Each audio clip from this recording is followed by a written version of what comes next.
who was graduating from graduate school at Harvard, that marrying a white woman was a part of the Harvard degree. In other words, I'm really in. And when you get on, you for a white girl. But don't you think, for instance, that psychologically, if white women have been forbidden to black men by oppression, if the black man has access to the white woman, that will make him feel more psychologically free. It will fool them more. Let's say, for example, if you tell me, you said psychologically free. No, it's a fantasy, and then it's a psychosis. Do you see that? Right. In other words, if you are operating, just like they tell us in society, if you are functioning on something that is not reality, then you've had it. Okay? Now, but this is something that the white supremacy system understands. You see what I'm saying? They understand. Well, now we programmed these victims to feel that if they get a white woman, they will have it. Like a black cat told me who was graduating from graduate school at Harvard, that marrying a white woman was a part of the Harvard degree. In other words, I'm really in. And when you get on, you for a white girl. But don't you think, for instance, that psychologically, if white women have been forbidden to black men by oppression, if the black man has access to the white woman, that will make him feel more psychologically free. It will fool them more. Let's say, for example, if you tell me, you said psychologically free. No, it's a fantasy, and then it's a psychosis. Do you see that? Right. In other words, if you are operating, just like they tell us in society, if you are functioning. Oh, good day, family. Good day and gratitude. I was just looking at the shorts on YouTube. That's Dr. Francis Cress Welsing. I'll let it play for just a minute here. To feel that if they get a white woman, it's true. They will have it. Like a black cat told me who was graduating from graduate school at Harvard, that marrying a white woman was a part of the Harvard degree. In other words, I'm really in. And when you get on, you for a white girl. But don't you think, for instance, that psychologically, if white women have been forbidden to black men by oppression, if the black man has access to the white woman, that will make him feel more psychologically free. It will fool them more. Let's say, for example, if you tell me, you said psychologically free. No, it's a fantasy, and then it's a psychosis. Do you see that? Right. In other words, if you are operating, just like they tell us in society, if you are functioning on something that is not reality, then you've had it. Okay? Now, but this is something that the white supremacy system understands. You see what I'm saying? They understand. Well, now we programmed these victims to feel that if they get a white woman, they will have it. Like a black cat told me who was graduating from graduate school at Harvard, that marrying a white woman was a part of the Harvard degree. In other words, I'm really in. And when you get on, you for a white girl. But don't you? Yep, Dr. Francis Cress Welsing. Oh, you know, we don't mean nothing. Love who you love, but just know who loved them first. Just know who you loved them first. It is so good to see you all and stuff. And I wasn't sure if I was going to come back because, as you can see, I done had my window up and stuff, and I am really a little, sniffy and stuff. But we are going to read a little bit. I ain't even going to stay, on that long and stuff. Because I know I'm sniffing. I'll be blowing my nose a whole lot and stuff. It just got smoky in here with the oven on. So I had to let the window up, so it'll clear out and stuff. However, I am bold. I am Face the Nation, and we are on Bolden Unchained. And we are here to assist Black America and Black media with the uncovering of the agendas, many y'all, agendas, events, projects, operations, codes, compromises, acts, laws, bills, the many studies, plans, experiments. They have courses now on Black Americans, Black women, to see what makes our mind stay intact through everything that they've subjected us to. I don't know. I just really got here, in my words, I'm the last one to the fight. Vernon John said, if you see a good fight, get in it. So, to me, I'm pretty much the last one to get to this fight here for my people. I'm the last one that I know of that has reached personal freedom.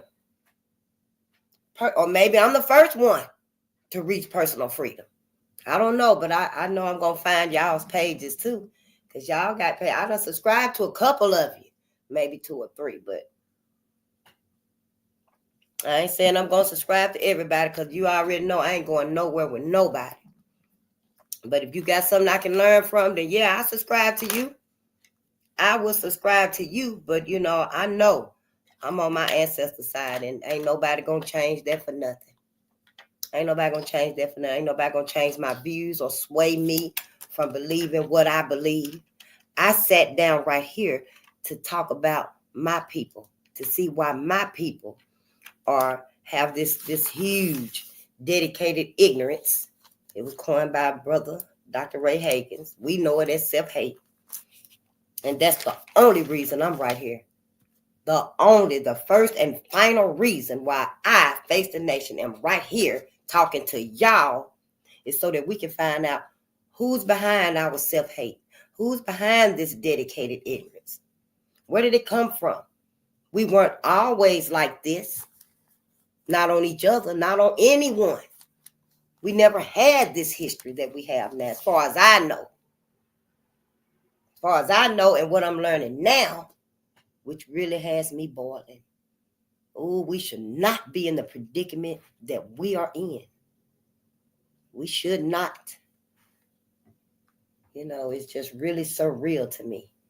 Like a twilight zone that Black America is in and we don't even know it. We're literally in another awakening. To me, maybe as I stay in this fight a little bit, I don't know. I hope I don't calm down and normalize this and, lose my passion for what I'm here for. And that's to let my people know that we've been lied to, manipulated. Everybody was right. Malcolm X was right to tell us we've been hoodwinked and bamboozled. Martin was right to tell us he left our ass in a burning house. I know he said he led us, but he led us and left us.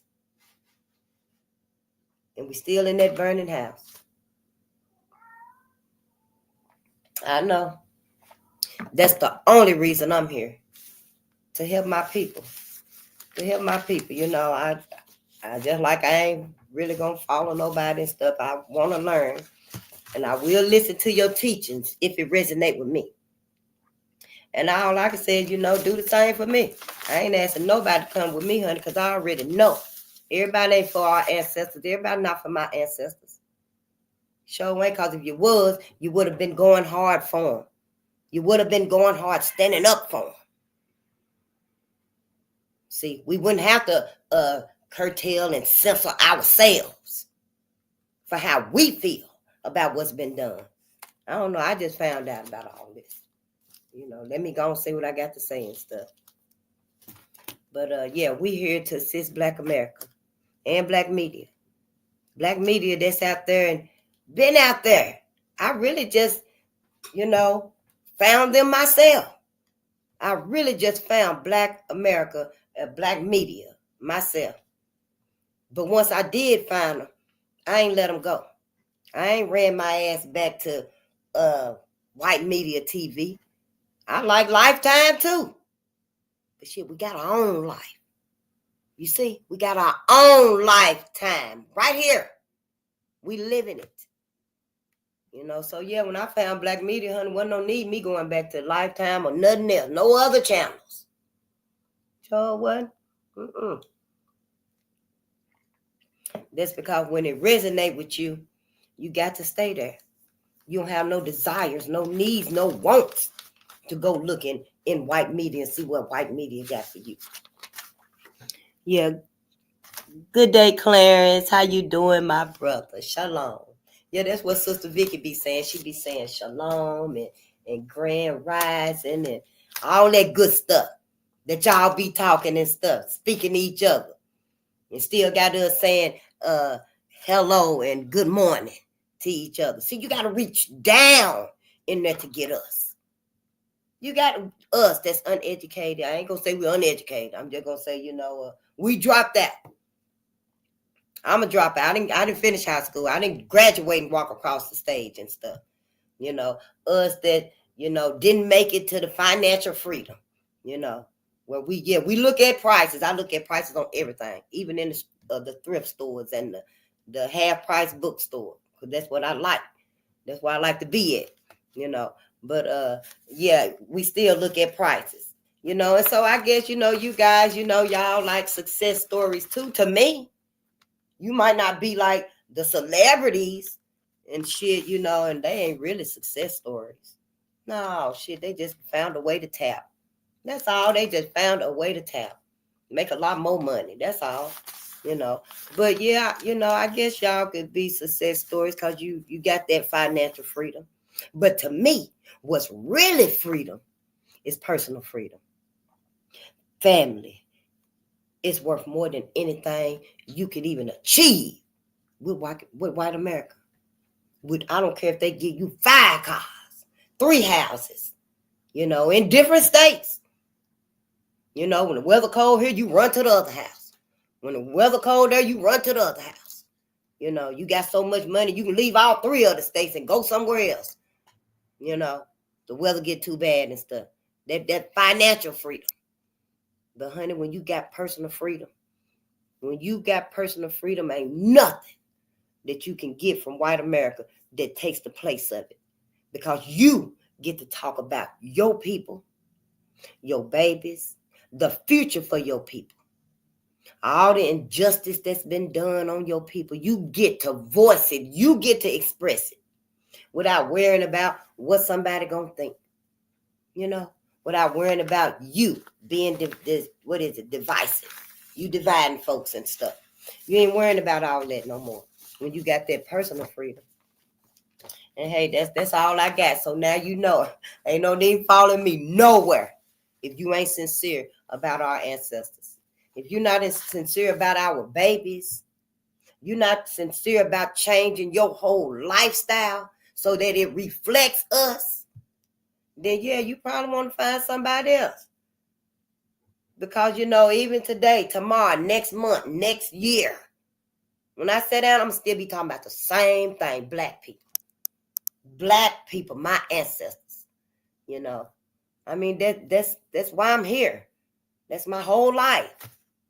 Yeah, I might let you get a word or two in about, what do funny doing on stage and stuff, but I really don't care. Them folks done forgot about us and stuff, honey. We seen the stage the other day and stuff. Y'all number ones was up on that stage, all cutting a rug and everything, honey. And I don't really follow them and stuff. But honey, our people came back like, whoa. Didn't you just say last year that anybody that get up and perform with Trump for Trump is a motherfucking fool? Something like that. And well, you talking to yourself. So, I'm just like, we got to let all that go. It's going to be us. Us that's down here, you and me. Yeah, we in 2 different wealth brackets. We in 2 different educational brackets, if you want to see it like that. Yeah, you got all the degrees and stuff, You got your degrees and you got that financial freedom. But it's still going to take us because they still see you as poor as I am. You might not have to be living from paycheck to paycheck like we do down here.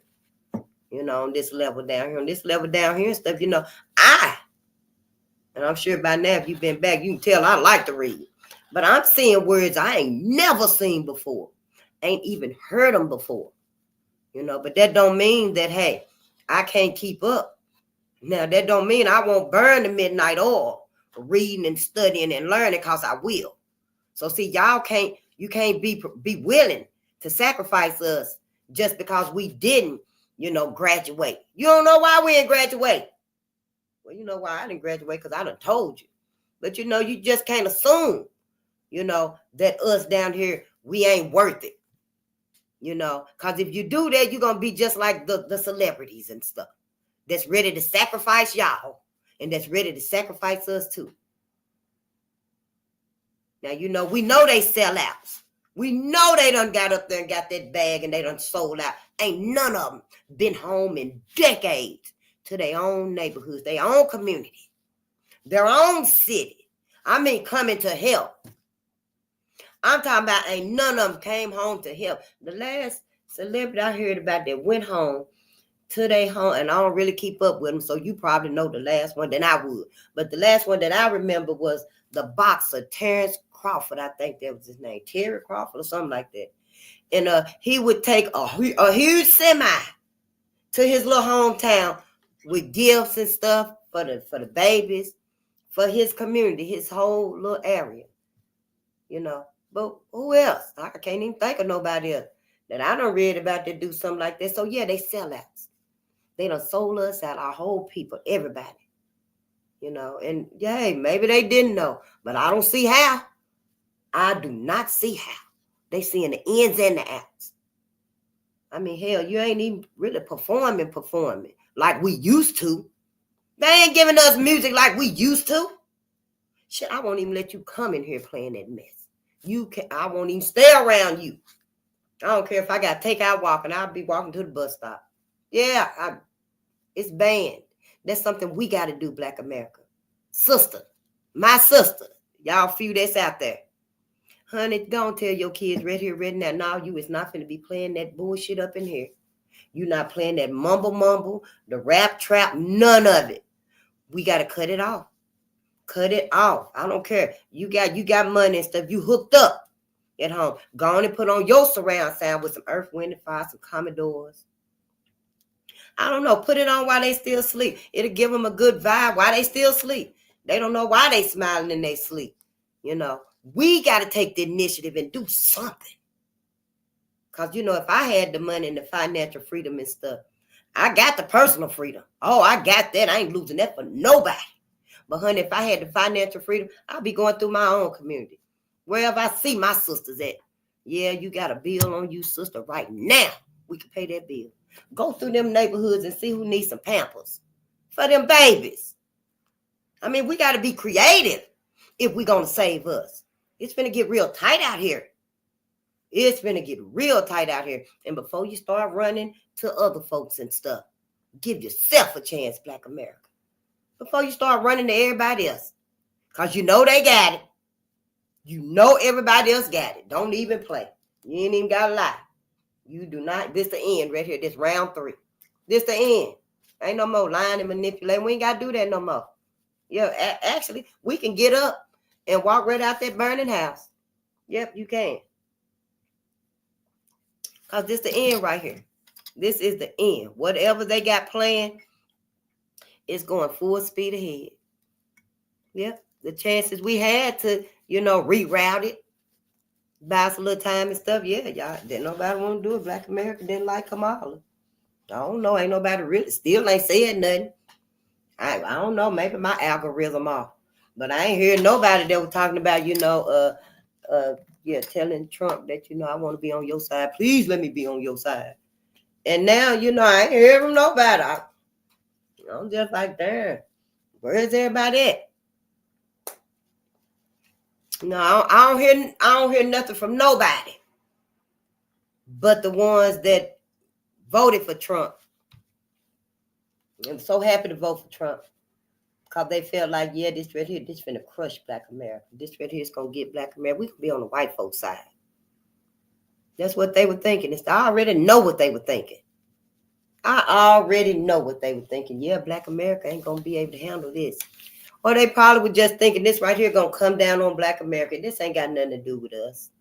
But people were telling them that it would be finna be a huge deportation. I mean, what didn't they understand? I wrote down them too, y'all. I wrote down the voting. What is it called? The voting statistics and stuff. 100 Black people, the Black man and the Black woman were the main ones that voted for the rights for everybody. For everybody. I think the Black men were like 77%. Because, you know, some of their ass here act like they didn't know. I mean, shit, act like they ass didn't know that they were the main one that white men don't like. You know, and then Black women were like 91%, you know, against Trump. Yeah. Yeah, Black men were 77% against Trump. And I think the other, 21, 23%, they ass was for Trump, you know. ain't researched nothing. Act like they didn't know who was being lynched, who MAGA was great against. It make no sense at all. But either way, black people still came out for the betterment. They came out and voted. We came out and voted for the betterment of everybody. Sure did, honey, but it was everybody else. The white men, white women, Latino men, Latino women, all of them voted for Trump. So, you know, black men and black women, what could you do? Even if we had 90 and 90% in black men and black women, it still probably would have been Trump. Because here in America, I think we are the minority in people. I don't know how it worked.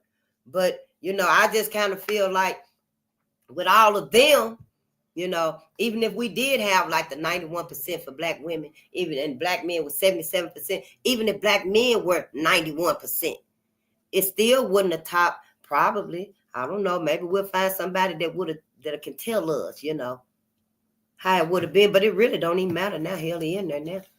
What everybody need to be doing now is to revoke what his ass done revoked. Make sense to y'all? Makes sense to me. And like I said, white America, this your chance. This your chance. Get your ass in there and tell them, hey, no, you ain't finna do this. You done did enough to black America. Go on and say what it is. Y'all tell y'all friends and stuff to say what it is. Quit beating around the bush and stuff.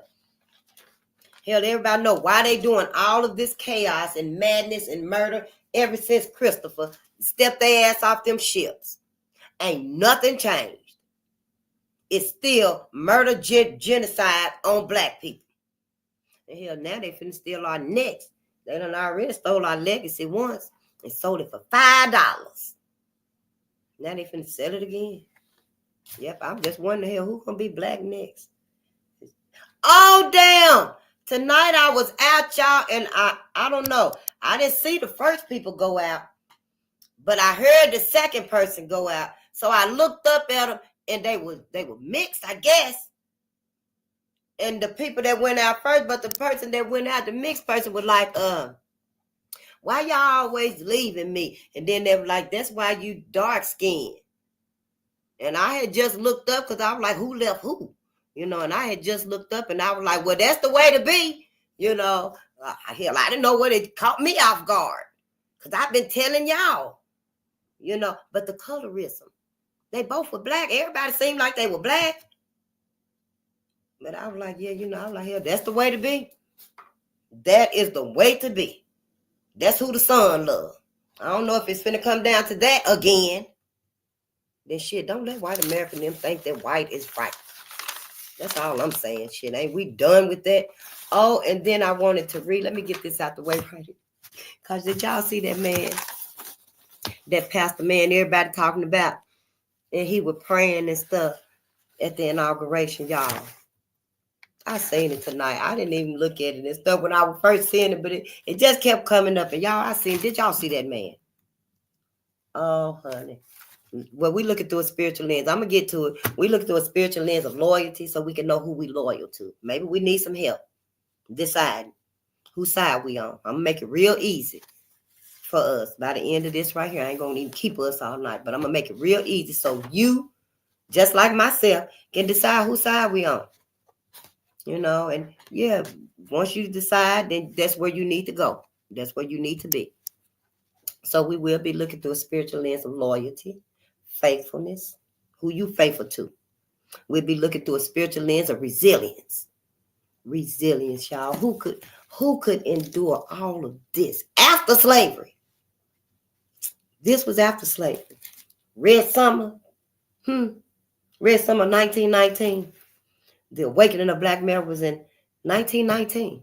This book right here got, you know, racial violence from like 1943 and, you know, 1937 and 1917. This is just a big book. Now that other book, we're going to get 100 years of lynching. We're going to find out. We're going to find out what happened to Black America because I want to know.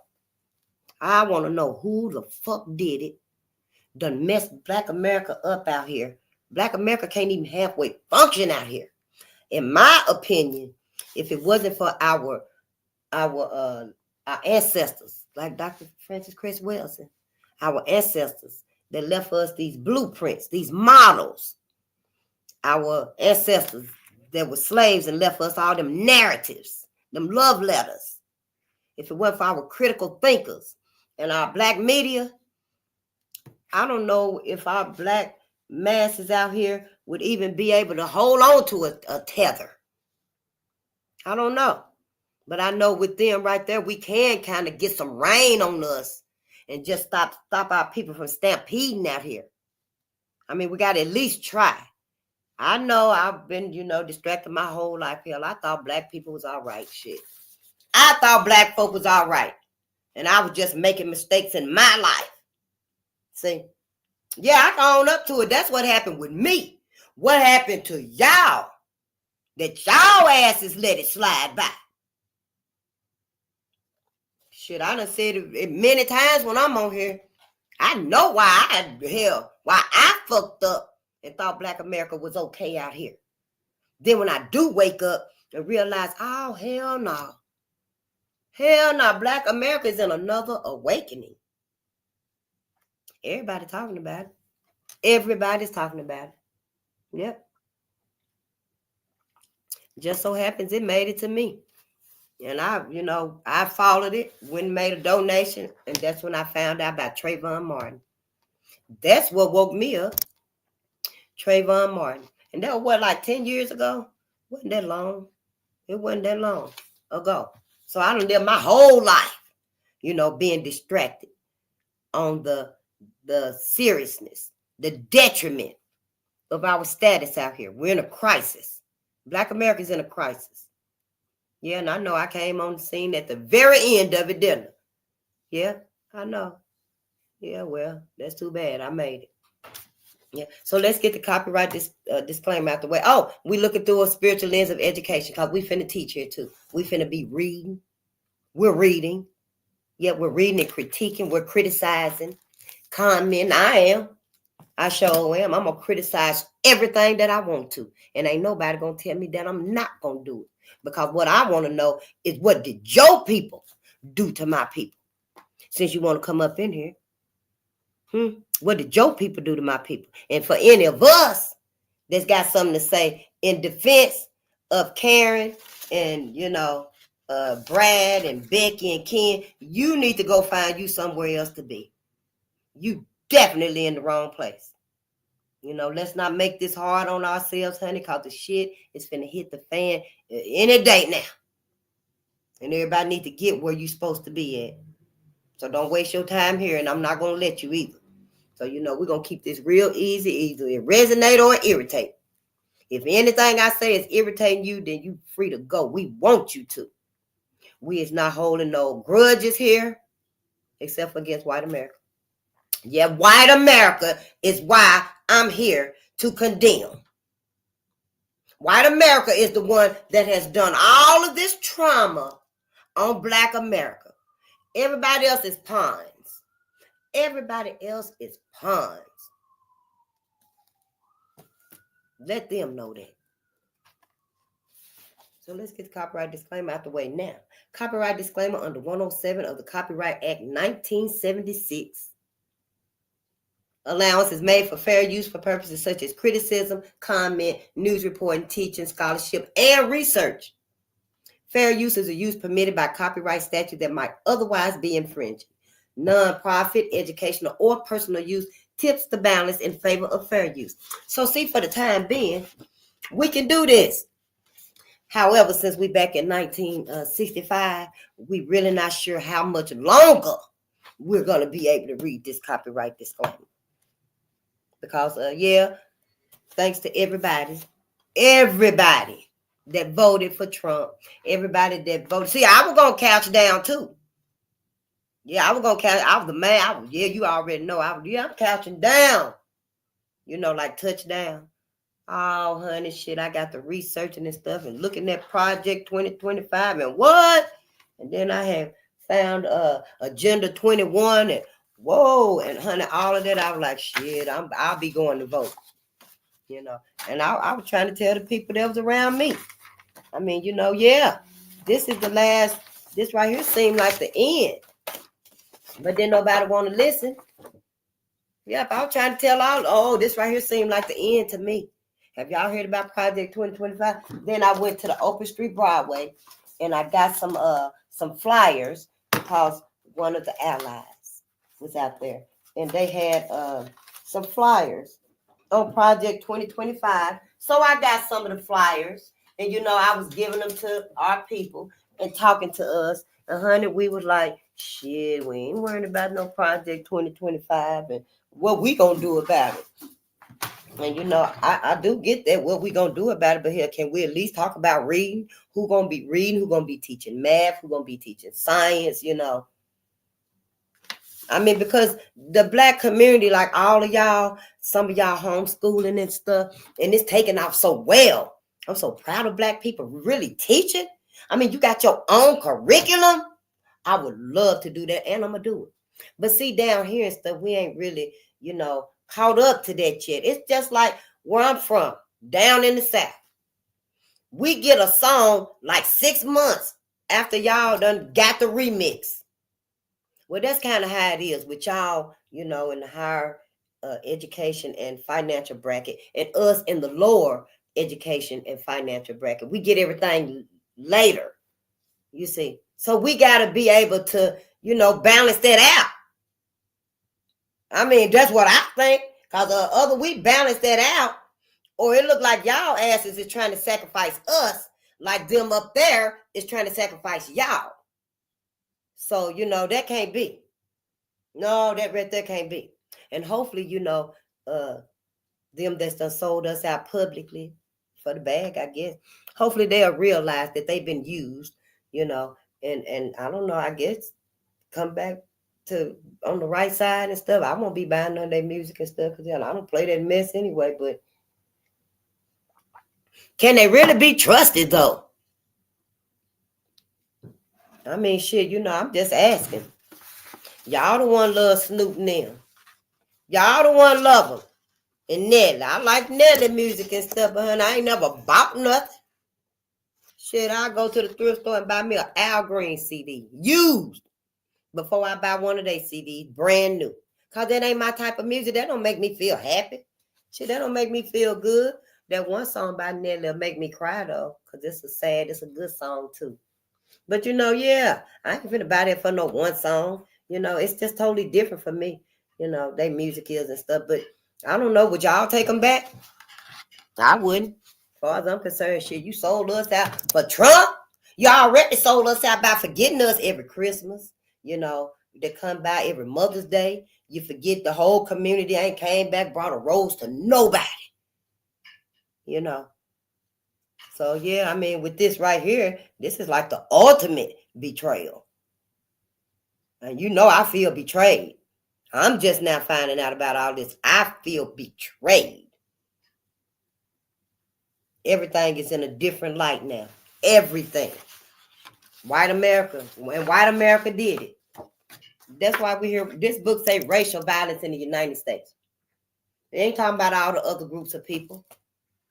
Yeah, all the other groups of people. The people that was here, it did make some mention of some people that was here during these times and stuff. But it's mainly talking about white America and Black America. You know, and today I can understand that everybody else is pawns. And they know they pawns. Yeah, they know they pawns. They just feel like it's worth it. Oh, yeah, we'll ride down on Black America if it make white America happy. That's how they felt. That's how they felt. That's why everybody voted for Trump, because they were trying to love on white folks. Make white folks love them and treat them all, you know, like they white. And honey, that ain't gonna happen. That ain't gonna happen. So now everybody finna get some of this oppression. And you know what? We still stand by ourselves. Don't you run your ass back to white America for nothing. If you got your little business going on or whatever, whether it's selling candles, t-shirts, whatever, whether you're cooking, got your little maid service, whatever, teaching math, science, then you need to do it and get it monetized so we can buy from each other. You know what I'm saying? I burn some candles up in here. Sure will. I like incense and stuff, but I'll get me some candles and stuff. You might have you an incense business and stuff. Be a #1 incense business in a year. And I like dragon's blood. I don't like them fruiteries. Them fruity smells and stuff. I don't too much care for that, but yeah, look at this mug right here. Ain't that cute? I broke my mug, but ain't that cute? I got that from LynnMonade.com. I think they website down right now. I've been having this for a couple of months and stuff, but they got some beautiful stuff on there. We got some beautiful stuff, and it resonates. It resonates with us. So what's wrong with us giving our money to us, spending our money with us? Ain't that what we've been talking about for decades now? And I wasn't listening to none of it. But then I don't spend my money everywhere. I go to thrift stores, garage sales, half-price bookstores. And honey, you already know I ain't coming up out of there with no Louis Vuitton brand name, nothing. So, I guess I ain't even included in that ammo. But, yeah, we can't spend our money with each other, and we should. We need to. It's time, Black America. And then you know what I say to have black babies. Find you your black mate, your black partner, your resonation that resonate with you. You get in the right spot for that loved one. Of course, if you sat in, that what Dr. Umar said, if you sat in a room, he said something like this. Maybe I made it up myself when I heard what he said. But he said something about a bunny rabbit.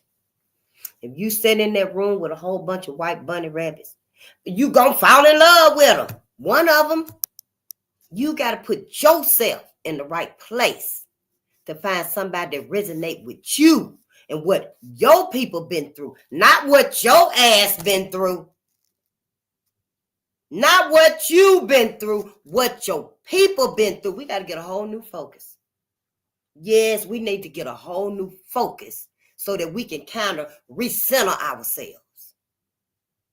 So I guess we got to start looking at everything like our ancestors look through lenses at everything.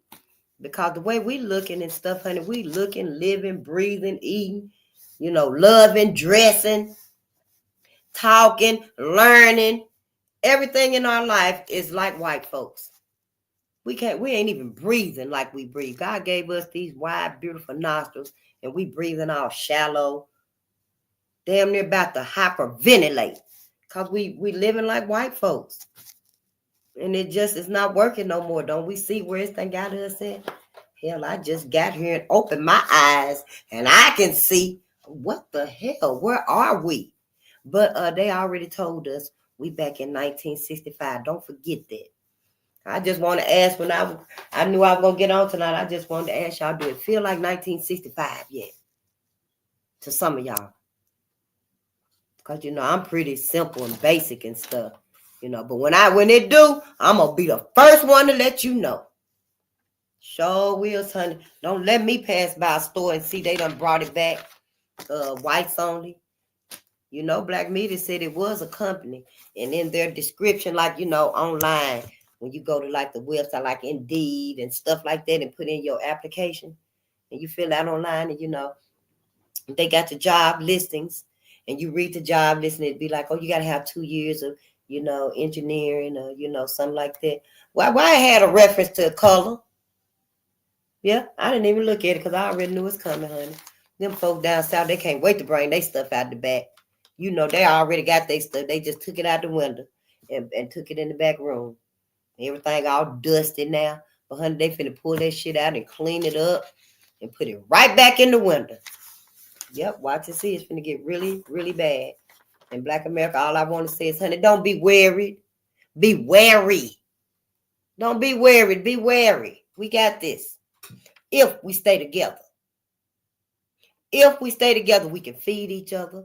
We can clothe each other. We can take care of each other. We can do that.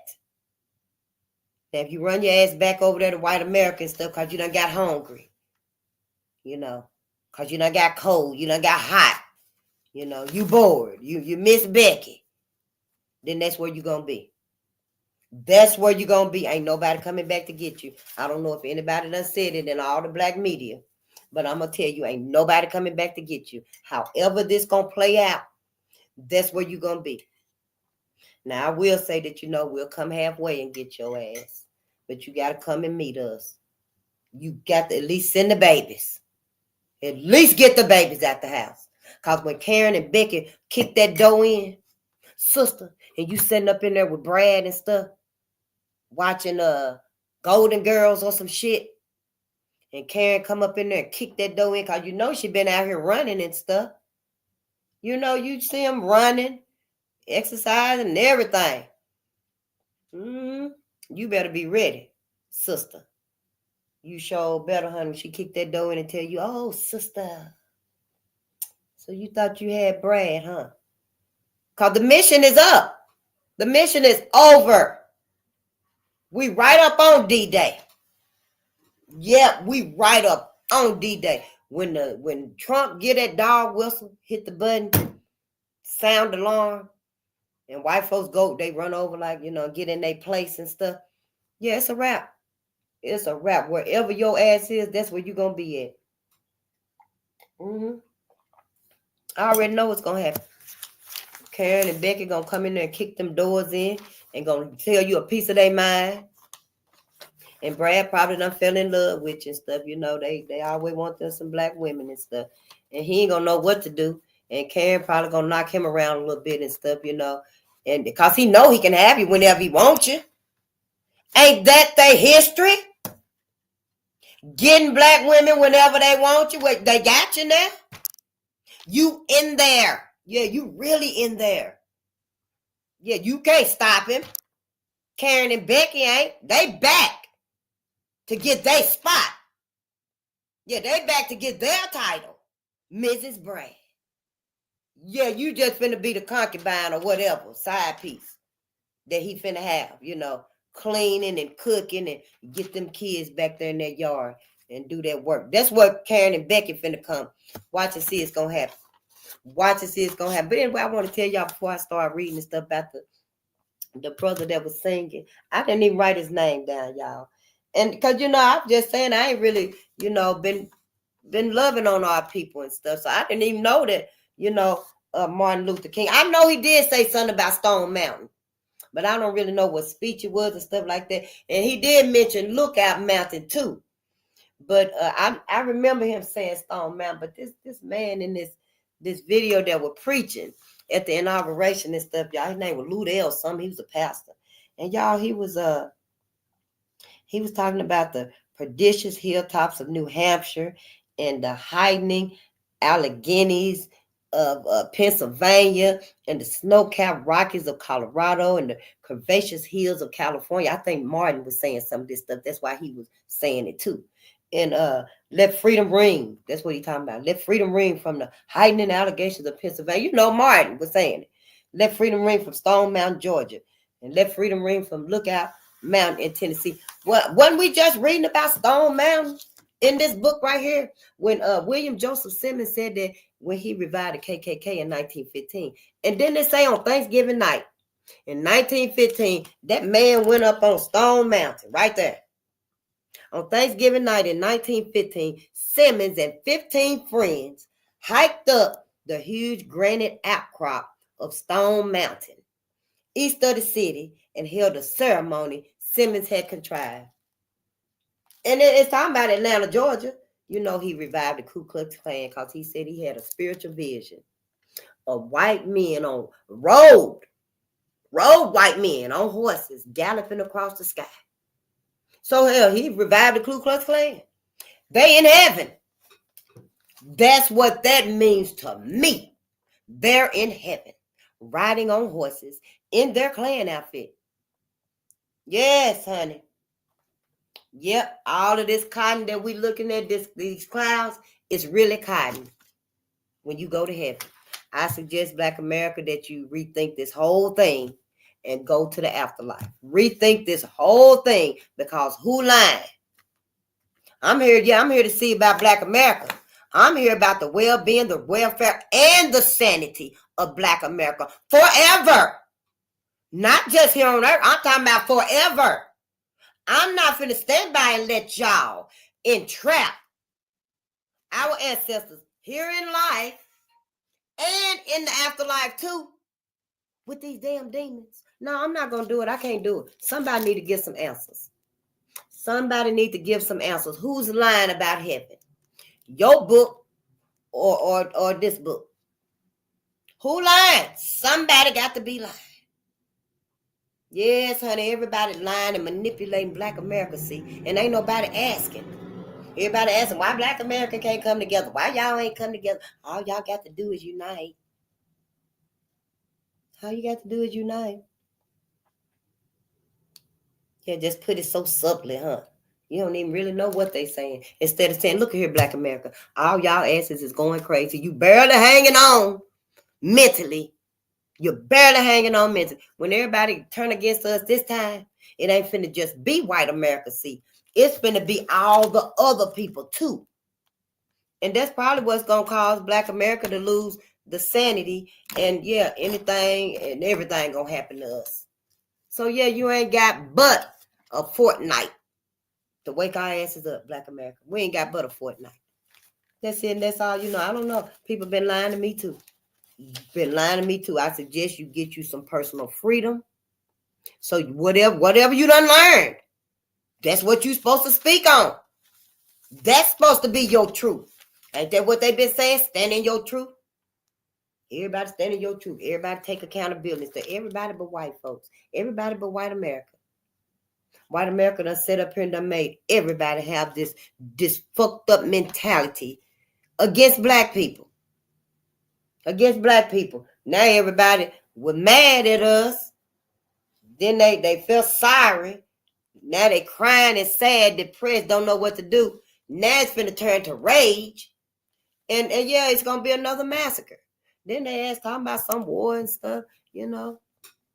Something about Biden had, you know, when he was the president, had gave one of them countries some long-range missiles. I don't know. I just read in this stuff and I did write it down somewhere, but I don't know where it said because I was like long-range missiles. It was an acronym, LRM. But that's what it was for, long-range missiles. And I guess the other man, Putin, was mad about it. But, you know, Trump is the president now. But anyway, you know, they was talking about it might be a war and all of this and all of that and stuff. And I'm like, you know, honey, we already in our war. We've been in a war. So I suggest we just stick together, take care of each other, try to keep ourselves safe. And it's probably going to be casualties either way. You know, because life goes on. It's the cycle of life. It's the cycle of life. When you do transcend, you can come back if you want to. Do that make Black America feel any better? Because we got this whole fear about everything. We feel like we blaspheming just a question about the afterlife. It's got to be heaven. Heaven, heaven, heaven, heaven. That's it. That's all. There's nothing else. But it's more than just heaven. You see, I didn't even know, honey. There were 4,200 religions out here. Whoever know if that's true, put it in the chat. Because I ain't religious. I'm not religious. After I got the 5 different deities that got the same history as Jesus Christ, I was done. Yeah, I was done. Oh, this too much for me. I'm surprised I can even remember their name. There was Buddha, Krishna. I like Krishna, though. I used to let my grandchildren look at them cartoons, you know. And then there's a real movie about Krishna called Bahubali. Real good movie and stuff, you know. But there was Krishna, Buddha, Dionysus, Tamun, Tammun. There was Horus, Heru, and all of that. Yeah, a couple of them got the same history as Jesus Christ. I got them too somewhere. Wrote down somewhere. So, you know, after that right there, I was just like, you know, yeah, ain't no need me, following and craving after none of them. Sure ain't. No, I'm not finna do it. Because then when I really thought about it, it was like, well, if Buddha got one belief and Krishna got another belief and Jesus got another belief, now they all on the same day. They all born on the same day. King of Kings, Lamb of God, Alpha and Omega, and all of that good stuff. So if you got 5 of them that I can just think of, might have been 4. And they all got different, consequences and stuff, or prosperities and abundance and stuff. How you know which one? Is everybody gonna end up in the same heaven? Is that how it's supposed to be? Well, if that's the case, then why everybody ain't just one? But you ain't even got to worry about that, because I'm not. But what happened was, right now, honey, it's going to be one world religion anyway. Yeah, it's going to be one world religion anyway. You might as well go on and think like me and go and take your ass to the afterlife after this right here, so you can at least be with the ancestors. Now, you know who probably behind them gates? Black women that done fell in love with white men. Yeah. It's behind them gates in heaven. Yeah. Everybody from the afterlife that was fighting against that shit. Everybody, they all in the afterlife. Ain't nobody up there in heaven with Carolyn Bryant and the man that murdered Medgar Evers, Fred Hampton, Martin Luther King, Malcolm X. All them people said they are all them in heaven. Even the sellout, what's his name? William O'Neill, the man that gave the floor plan of the Panthers. I think that was his name. He in heaven too with their ass. Yep. Because that's where y'all want to be. That's why I got to tell you, go further. Go past heaven. Don't turn left and take your ass to heaven. You're going to be behind them gates. I know, put it in your system and stuff. Start studying now. Yeah, that man that you're looking at, he looked just like Cesare Borgio. Yeah, we got to get right. It's just because of the programming. See, it's all about the programming. When we close our eyes and somebody say Jesus Christ, where I'm from anyway. Well, I see a white man, they see a white man. Sometimes I have to tell myself that I'm woke up, I'm different. I don't believe that shit no more. I have to tell myself, Face, you ain't even going to heaven. You ain't going to heaven. You going to the afterlife, remember? But we got to go back. We got to at least talk about it and let others know. Yeah, just talking to y'all, ain't nobody even said nothing verbally. I see y'all talking and stuff on there. Yeah.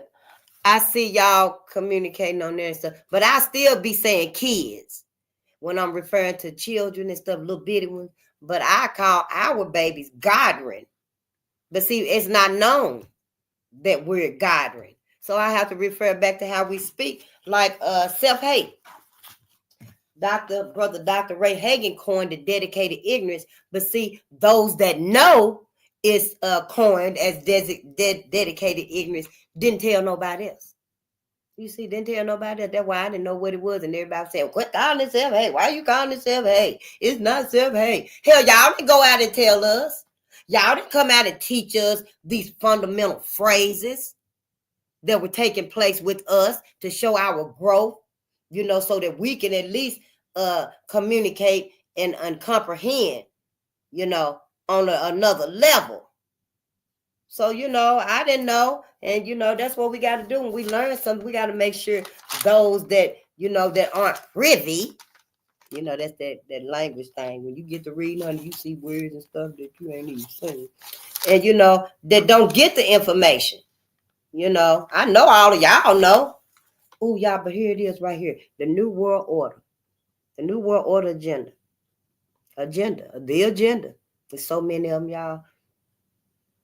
Oh, prosperity. And it's supposed to be one world government, one world currency, one world army, and a fully microchip population. That's called that man's a big new Brzezinski. He said it's easier to kill 1 million than to control them. So hell, they said, hey, that's what we're going to do then. We're going to depopulate. Everybody finna get it. Everybody finna get some of this. Yeah. Only thing we can do, Black America, is stay together and, hey, look out for each other. Look out for each other. That's it, and that's all. More of us will come through this if we do. Yeah, it may be casualties. It's going to be casualties. I mean, this is serious than just this. I mean, when worst come to worst, ours come first.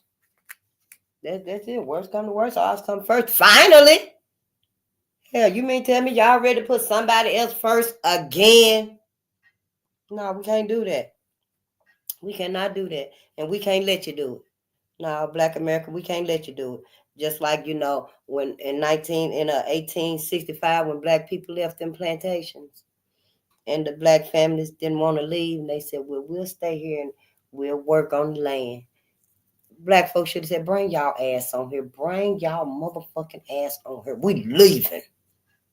Shouldn't have left them working on them damn plantations. Talking about sharecropping, and the master talking about, I pay you good. I never harmed you like the other masters did. We got to quit leaving each other like that. We got to stop leaving each other like that. Maybe that's where some of the dedicated ignorance to self-hate come from. Because we let us be divided. We just let us go.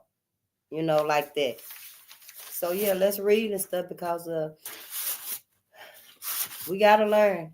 I think I know pretty well what's happened to Black America, and I know who did it. Yep, I sure do. But, I just think so. I'll find out. And I'm going to let them know. Oh, yeah. Did I tell y'all about Stone Mountain? I did tell y'all about Stone Mountain when William Joseph Simmons revived the KKK, and then they went up on Stone Mountain. He gave that speech that his ass done wrote and stuff. But then Lookout Mountain. Lookout Mountain is in Tennessee, too. I think that's in Chattanooga. Well, Lookout Mountain had slaves. Some of the slaves, they worked for wealthy families. The slaves was restricted from even going on the tourist ground. They had to stay right there. They couldn't even walk the grounds and stuff. I wrote down some information on it.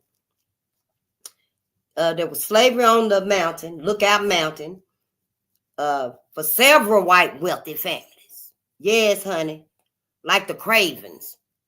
I don't know, made me think about West Cravens there, but that was then. It's a different name, I guess. I never heard of it except for them. But then there was a segregation in the 20th century. But however, after the Civil War, Lookout Mountain remained segregated because white folk didn't want to give up their slaves. Yep, sure did. Remember when I was telling y'all that after slavery in 1865, some Black people were still slaves in the deep, deep, deep South because the army hadn't made it there yet to tell the slaves they could go. And the master's old motherfucking asses was hiding the document that said, reading to the slave that you can now go. You are free to do whatever you want to do and go wherever you want to go. Where the master was hiding. So, it was still slaves that was, that wasn't free. And that's what happened on Lookout Mountain. Yeah, they kept them slaves until they had to let them go and stuff. And then, I was telling you about the restricted access, to the tourist grounds and stuff, to the tourist attraction and recreational areas of Lookout Mountain. Yeah. So, I don't know. I really didn't get why, making references to these places. Now, I don't know about Colorado and California and Pennsylvania and New Hampshire, but we'll look at them. But I know automatically when I heard him, I was, oh, Stone Mountain, ain't that where Williams was at? William Joseph Simmons? Yeah. So, I don't know if that's, I don't know how that even work out. I mean, who lying about all this? You see what I'm saying? Who lying? It seemed to be a huge contradiction. Not only about religion, but about Stone Mountain and Lookout Mountain too. I mean, are we saying, then I was, some years ago, I was getting some knowledge about, what is the archaic records, I guess it was, the records. Is it the archaic records or something?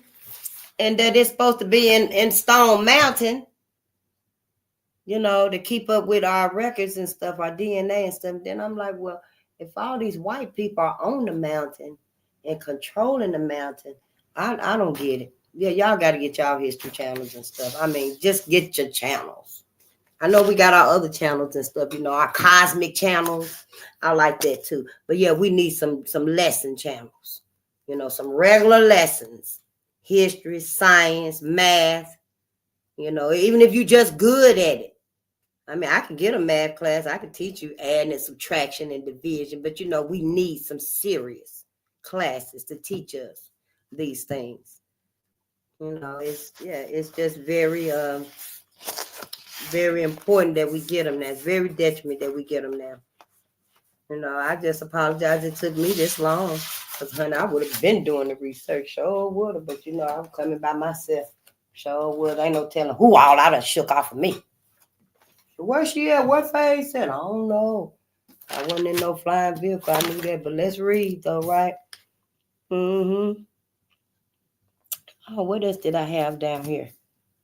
Oh, the man was singing that song, My Country 'Tis of Thee. Honey, that song was wrote in 1831. Black people were still slaves. I remember we were reading about Robert, what was brother's name? Robert Purvis. And his daddy was the master, his mama was a slave. And you know the master was sleeping with all the slaves and stuff, but his mama got pregnant with him. And I don't know if the master calls himself loving her or was sweet on her the most, but Robert was able to stay in the big house, you know. And in the big house and stuff, he decided right then and there, I'm not going to be like that man, you know. He probably heard him doing all kind of terrible, inhumane stuff. And this was in 1931. So the man, 1831. So when the master died, he left Robert all of the land, all of the money. You know, he probably gave the other ones a little bit. But, you know, he left most of the wealth and stuff, almost all of it to Robert Purvis. So from 1831 to 1861, Robert Purvis, y'all, would put one slave on the Underground Railroad. And he would document it. He would write it in his little book. For 30 years, he did that. And you know, at the end of that, he had it was 9,000 slaves he had set to the path to freedom by getting them to the Underground Railroad.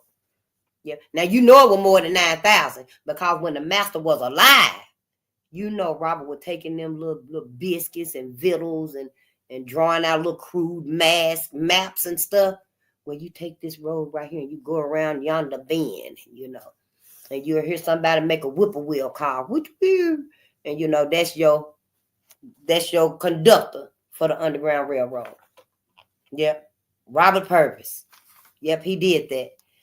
You know, and so right here, Samuel Francis Smith wrote the lyrics to My Country 'Tis of Thee in 1831.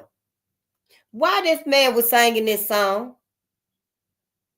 and it was first performed in public on July the 4th in 1831 at a children's concert in Boston, Massachusetts, y'all. Yep. And I wrote down that Smith, he was inspired by a German Lutheran hymn called God Bless Our Native Land. And he set the lyrics to the tune of God Save the King. And, you know, the song was published in 1832, yeah. And this song, My Country 'Tis of Thee, it's also known as America. Yeah. I was just, you know, it just struck me as kind of odd, you know. However, the melody, the tune has been around for a long time, even longer than the lyrics and stuff, you know. But it just struck me like, did he know we were still slaves then? I mean, 1831. Is it something that, you know, these people that's up here and stuff doing all this performing and, you know, tapping and stuff that they ain't getting, you know? I mean, while he was sitting there speaking about all of this tapping and stuff, you know, them people had their eyes closed, honey, and they was thinking about the past when they was just wrecking ramshot and havoc all through Black America. That's what they were thinking about. You should have seen them white folks looking at the back of his head when he was giving that sermon, when he was singing. And I was just like, you know, wow. I wish I was there. I'd ask him, what about what about William Joseph Simmons? Because when you giving salute to Stone Mountain, who are you giving salute to? Be specific. If we got some benefit at Stone Mountain, tell us. Because from where I sit, they got the benefit of Stone Mountain. See, this whole thing is too manipulated for me. Now, could not be thinking about Black America. What does all this mean for Black America? Is somebody thinking that, oh, when slavery do happen again, it'll be easier for them? We ain't talking about enduring slavery again. We're not talking about going through that shit again. We ain't even setting our mind to going to that again, through that again. Not us. We gonna get through this shit together, even if we gonna be without white America. We don't have to be with white America. White America can do what they want to do. They need to let us go. Y'all smarties, intellectuals. Tell somebody up there to tell their ass to stop burning all that cash money and give it to us. And we need to come together and find out which states we want to be in. Y'all gonna have to get your air stuff together. Y'all that's, your scientific minds. I know we got the big brain. Dr. Frances Cress Welsing already done told us. She already done said it. Then we read about Katherine Johnson in the other book. You need to get your science channels together and stuff and figure out, how we going to be able to do this, because we don't need they ass flying in our airspace. Not no drones, nothing. Not no robotic mosquitoes. We don't need nothing flying in our airspace. If that's what it's going to take to be safe in America, I'm just talking about America. I'm just talking about in the United States. But if that's what it's going to take for us to be safe here, we might as well get started now. Ain't no need getting your ass trapped up in these smart cities. And then talking about, oh, how we going to live? How we going to make this the best for us? That's like a kennel. Them smart cities are like a kennel, that you keep your dog in. When you let him out and play and walk them out and stuff, and you bring his ass home and tell him get your ass in that kennel over there. Them smart cities are exactly like a kennel. And y'all cannot make me think y'all think white people is finna be living in no damn kennel. White people gonna be the ones in the smart cities. Keep playing dumb if you want to, Black America. Keep playing if you want to. Society will let it happen again. Society will let them folks re-enslave our ass again. Sure will. And then we gonna see what your Brad gonna do. What your Karen gonna do. If they gonna take on John Brown mentality with you, I don't think so. I do not think so, honey. Because when it comes down to it and stuff, and they ass is looking at, well, whose side you on? You really gonna die with these people? You really gonna die for your people? A lot of them gonna be like, oh no, I'll give in. I'll give in to white supremacy. I'll take it like it is and stuff. But we ain't got that luxury. We do not have that luxury. We got everything we need to stand on. You hear me? Everything we need to stand on is right here in these books. This is it right here. This is not affecting everybody else like it's affecting us. So, yeah, we can't let that be our turnaround. We can't let that sway us, because we do have to stand for something. Yeah, and it's our ancestors. It's our future babies. We don't stand for them and stuff, honey. Yeah, we might as well go on to hell. Fuck ourselves up. Go on and blow the sun up. Go on and blow the sun up. Because y'all let these people exterminate us or genocide Black America. It's a wrap anyway. The sun gonna blow up anyway. Yeah, it ain't enough people to even accept the energy that the sun is giving to Black people, to melanated people. All over the world, they trying to exterminate Black America over in Africa and stuff. Yeah, let it happen. Let it happen. Everybody else gonna die. The sun gonna blow up. Yeah, they gonna see the sun is gonna be pulsing. The sun gonna start doing that pulsing. Then it's gonna start spinning. Then, yeah, because all that energy going to be going back to the sun. And, yeah, it's going to blow up. White America done lied. They didn't think this thing through at all. They did not. If they really wanted, to live forever, then it shouldn't matter if they had a little tint to their skin. Because, hell, they know they can only reproduce with themselves. They can only reproduce white with themselves. What do they mean? Why keep white? Hell, your ass gonna die out. Trying to keep white. Yeah, they didn't think about this at all, but it's too bad. It's too late now. So let's read. We are on nativity. Yeah, we almost halfway through. We're at the halfway mark. Look, y'all. Check it out.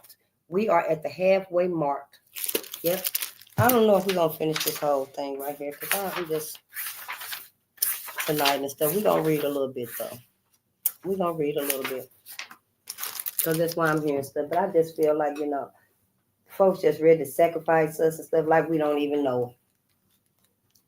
Give us credit. Stop insulting our intelligence. And we got to stop letting folks insult our intelligence. But yeah, I'm just, y'all cursing make me want to cuss.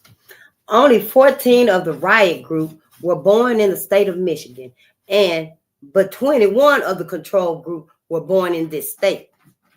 13 of the rioters had lived in Michigan less than 1 year. 11 less than 2 years. 14 had been in this state from 3 to 4 years. 13 others had been here from 5 to 10 years, and 40 had been here 11 years or more. The states contributing most heavily to the riot group were, in descending order of importance, the following: Georgia, 22, Alabama, 18, Michigan, 14, Tennessee, 11, Mississippi, 8, and the total of all other states was 32, a grand total of 105. A statistical analysis indicated that there was no significant difference between the riot and control groups as to whether the men were natives of Michigan or from other states. Most of the men in both the riot and control groups had come from other states. The mean length of residence in Michigan of the non-native riot and control groups were 10.6. I don't know what that sign is, like a plus sign with a line under. See, that's why you got to get your math channel. Let me show you this right here. I'm going to at least make a little, I ain't going to mark in it too much. I just want you to see that, you really got to get your math channel on so you can see. Look at here. Look at that right there. Let me see if I can get it. See, I highlighted it first. I don't know if y'all can see that. Where is it? Hold on here. Shit. It's right there. What? Right there. You see, I highlighted it. You see what it look like? 10.6. I don't know what that sign is, but it's 0.9. That's why you got to get your math channel. Get your math channel. I don't care if I'm the only one there. I need to know what is this. So, yeah, that's what it said. 10.6 something, 0.9, and 12.0, whatever that symbol is, 0.9 respectively. A critical ratio of 0.3 indicates that no significant difference exists between the two groups of men as to their length of residence in Michigan. Let me turn on some air because it's warm in here. I can't turn my heat off. Because if I turn my heat off, it'll get cold in here, and it take too long to heat up the apartment again. And then if I let the window up, I'm going to get cold. So I just turn the ceiling fan on. Tabulation and analysis of members of the riot and control groups as to whether they were natives of southern states or northern states yielded rather interesting results. The Mason and Dixon line was selected as a rough dividing line between the northern and southern states. The following table may be helpful in visualizing the differences in nativity of the two groups. And then I'll go through them really fast. Then it's got nativity. Natives of northern states is 24 expected and 16 observed. That's of the riot group. Of the control group, 24 expected, 32 observed. Now, of the southern states, natives of the southern states, the riot group has 81 expected and 89 observed. The control group has 81 expected and 73 observed. So the numbers are really not that far off from each other. So I guess it's about equal, I guess. The chi-square test indicates that a difference exists that reaches the 1% level of significance. Therefore, a significantly larger group of men in the riot group than would be expected were natives of the southern states. Age. The mean age of the riot group was found to be 38.2. That sign. 0.9, as compared with 26.7, 0.9 for the control group. A critical ratio of 3.6 between the distribution indicates that the riot group is significantly older than the control group. Lee and Humphrey indicate that it is well to remember that those hurt and those arrested were probably the less agile persons, and in most cases, therefore, not as young as those who got away. And that was Lee and Humphrey, 1943, page 83. On the other hand, it is known that persons convicted of individual assaultive crimes, including sex assaults, are on the average significantly older than those convicted for all other crimes. The investigators have no substantial evidence at this time to prove that a difference in age exists between participants in individual assault and in mob violence. The group that was imprisoned as a result of the riot were, as has been mentioned before, generally not those who actually participated in the assault, but the looters and those convicted of carrying concealed weapons. Burglary and concealed weapons have been found to be crimes of younger men. It is not unexpected then to find that the group of men convicted of looting and weapon charges resulting from the riot are significantly younger than the control group. Ooh-wee, intelligent. This is about the riot in Detroit. Yeah. The mean intelligence quota of the riot group is 81.0, and that sign 0.6. I guess it's plus. I don't know. This is very significantly below the mean of intelligence quota as 83.8. 0.8. Is that the sign for no, that's not greater than, less than. I don't know what this sign is, y'all, of the control group, as is evidenced by a critical ratio of 7.3. Both groups are very significantly below the prison population mean of 87.7 plus 0.1. The intellectual classifications of the rioters and control group are as follows. Let me see if anybody told me what that sign means, because I sure don't know, but I hate to keep calling it Yeah.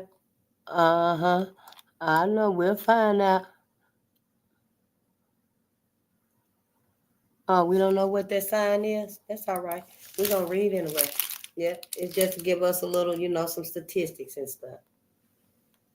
Oh, and then it's got right here, the patterns, when we're reading about patterns in American racial violence. Now, classifications. Very superior. The riot group is 0. The control group is 0. Superior. The riot group got 2. The control group got 3. Average. Riot group got 21. Control group got 24. Dull. Riot group 23. Control group 29. Borderline defective. The riot group got 40 and the control group 37. Feeble-minded. Riot group 19. Control group 12. Academic grade placement. According to the results of the new Stanford Achievement Test, Form D, the mean average grade placement of the riot group was 4.3 plus minus 0.3. The mean average grade placement of the control group was found to be 5.2 plus whatever, 0.2. The critical ratio of 4.4 between these distributions indicate that the riot group is significantly inferior to the control group as to education. So as far as education and stuff, the control group trumps. Yeah, don't take it personally. The riot group. The riot group is kind of like, just ignorant ass. Didn't really have no knowledge, I guess. Further description of riot group. Of the riot group, 97 were vocationally unskilled, dumb as hell. Just like I was finna say, dumb as hell. Yeah. Further description of the riot group. Of the riot group, 97 were vocationally unskilled. 8 could be called semi-skilled. There was not a skilled worker in the group. This the riot group. There was not a skilled worker in the group. 29 of the men were unemployed at the time of the riot. Bombs. Despite the fact that war industry at that time was able to use all available manpower they could get. 29 of their ass didn't even go. No, we're just running around town making life hell for black people. Just sickening. Then they want to call black men lazy. And, oh, honey, please. They done projected everything on the black man. Yes, very few of these unemployed men have been out of work for more than a few days, a situation which suggests that the riot group represents an area of society where a high motility of labor exists. Only 14 men have been on only one job. Let me read it again. It said only 14 men had been on only one job during the year prior to the riot. They were some lazy motherfuckers. As mentioned above, 29 were unemployed at the time of the riot.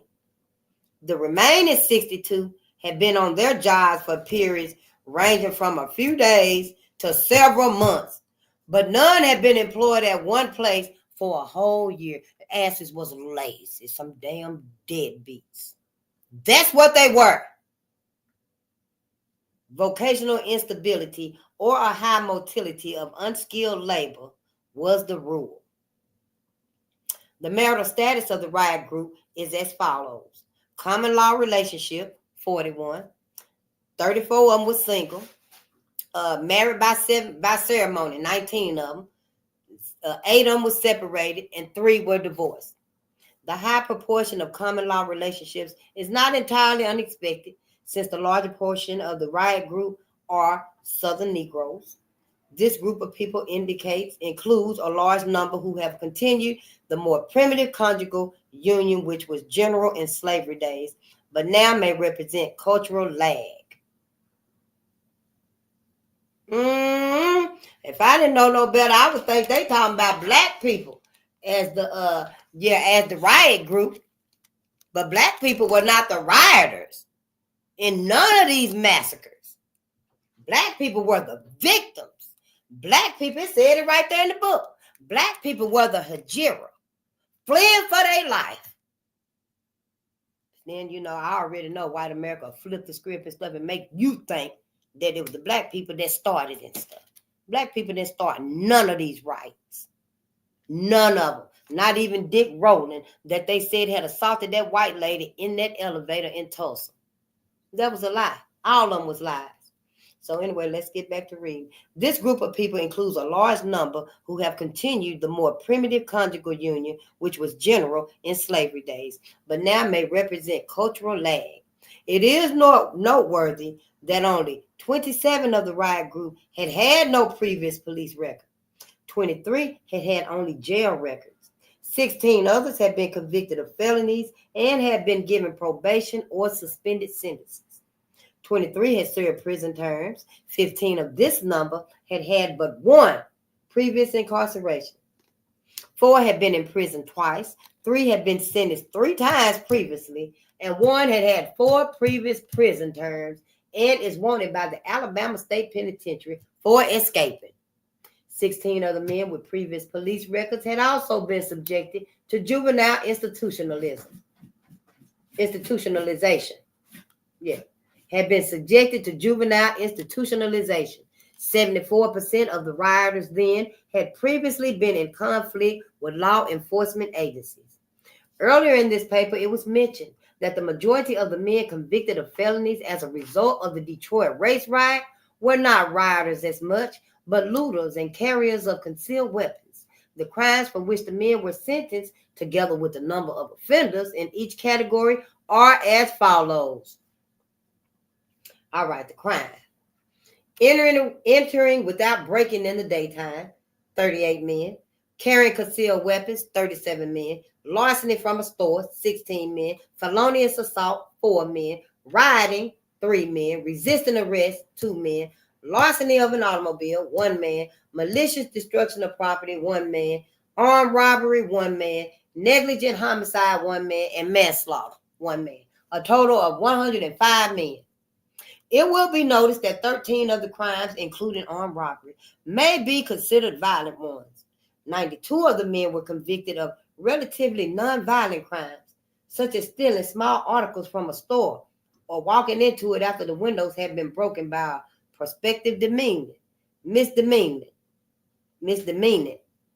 37 were convicted of carrying concealed weapons. Many of these men said that they were convicted of carrying knives that they habitually carried, but for which they had never been arrested before. You know, they always carry them knives, but they had never been arrested before. So at any rate, an unexpectedly small portion of men were imprisoned for actual and active rioting. Yep, for active and actual rioting. Now, I do want to say, now these men right here, if they trying to say that these black men were not at their jobs, you know, because when black folks started fighting back, that's when they said that black folks were rioting too. You know, when black folks said, hey, we got to defend ourselves. Like in the one riot, you know, they said that the white people came and they was, you know, terrorizing and beating black folks and stuff. So black folks started going to buy guns. White folks were breaking into hardware stores and gun shops and stuff, pawn shops.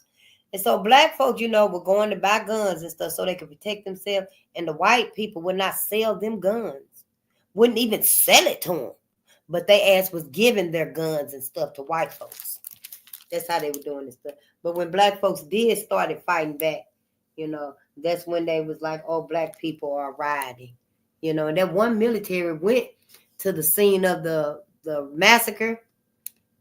And they asses started helping the white men. They started helping the mob beat black people. Yep, the military did. It's in the books. We've been reading. We'll read these books again if you want to. Yep, it's in the books. You know, so for them to turn around and act like, you know, black men had it easy, you know, and then if they are trying to say that it's the black men that was unemployed during the riot and stuff, hell, where were they gonna work at? Black men ain't never had jobs from white folks and stuff. No, they'll get a woman a job, you know, but the black man and stuff was hard to come by work and stuff with white folks. Hell, it is now. You know, white men just lazy as hell, but you know, they can go to work. Yep, but anyway, let's read. Yep. In summary, the following conclusions may be drawn with regard to the men who were in prison for felonies directly connected with the Detroit race riot. 1. The men convicted of felonies as a result of the riot were disproportionately from states south of the Mason and Dixon line. The mean age of the riot group was significantly older than the control group. The riot group was very significantly inferior to the control group with regard to general intelligence.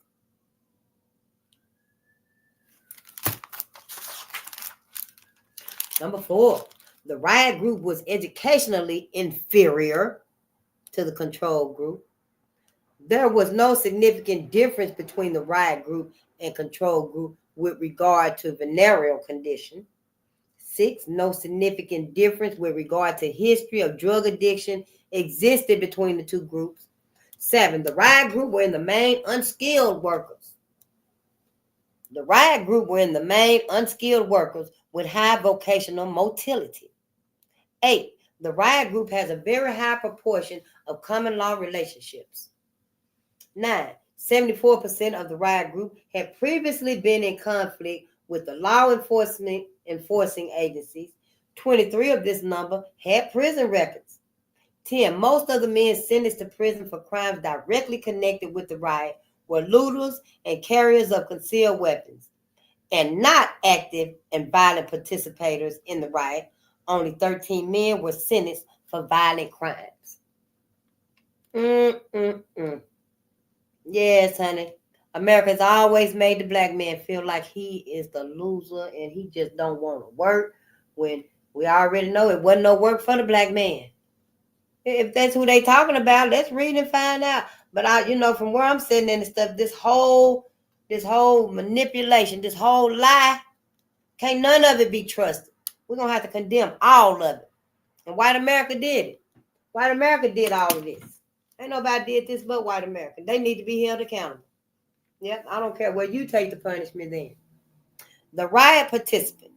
It is sometimes assumed that the rioters were criminal types, overactive social deviants, or riffraff, recent migrants, members of an uneducated underclass, alienated from responsible Negroes, and without broad social or political concerns. It is often implied that there was no effort within the Negro community to attempt to reduce the violence. We have obtained data on participation from 4 different sources.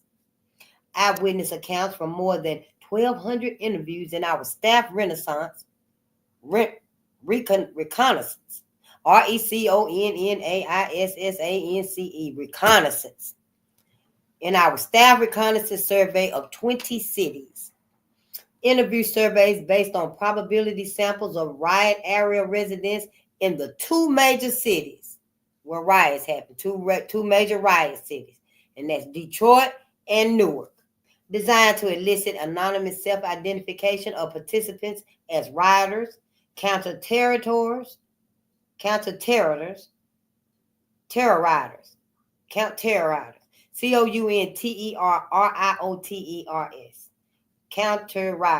counter-riders, or none involved. Arrest records from 22 cities and a special study of arrestees in Detroit. Only partial information is available on the total number of participants. In the Detroit survey, approximately 11% of the sampled residents over the age of 15 in the 2 disturbance areas admittedly participated in rioting. Another 20 to 25% admitted to having been bystanders, but claimed that they had not participated. Approximately 16% claimed that they had engaged in counter-riot activity. And the largest proportion, 48 to 53%, claimed that they were at home or elsewhere and did not participate.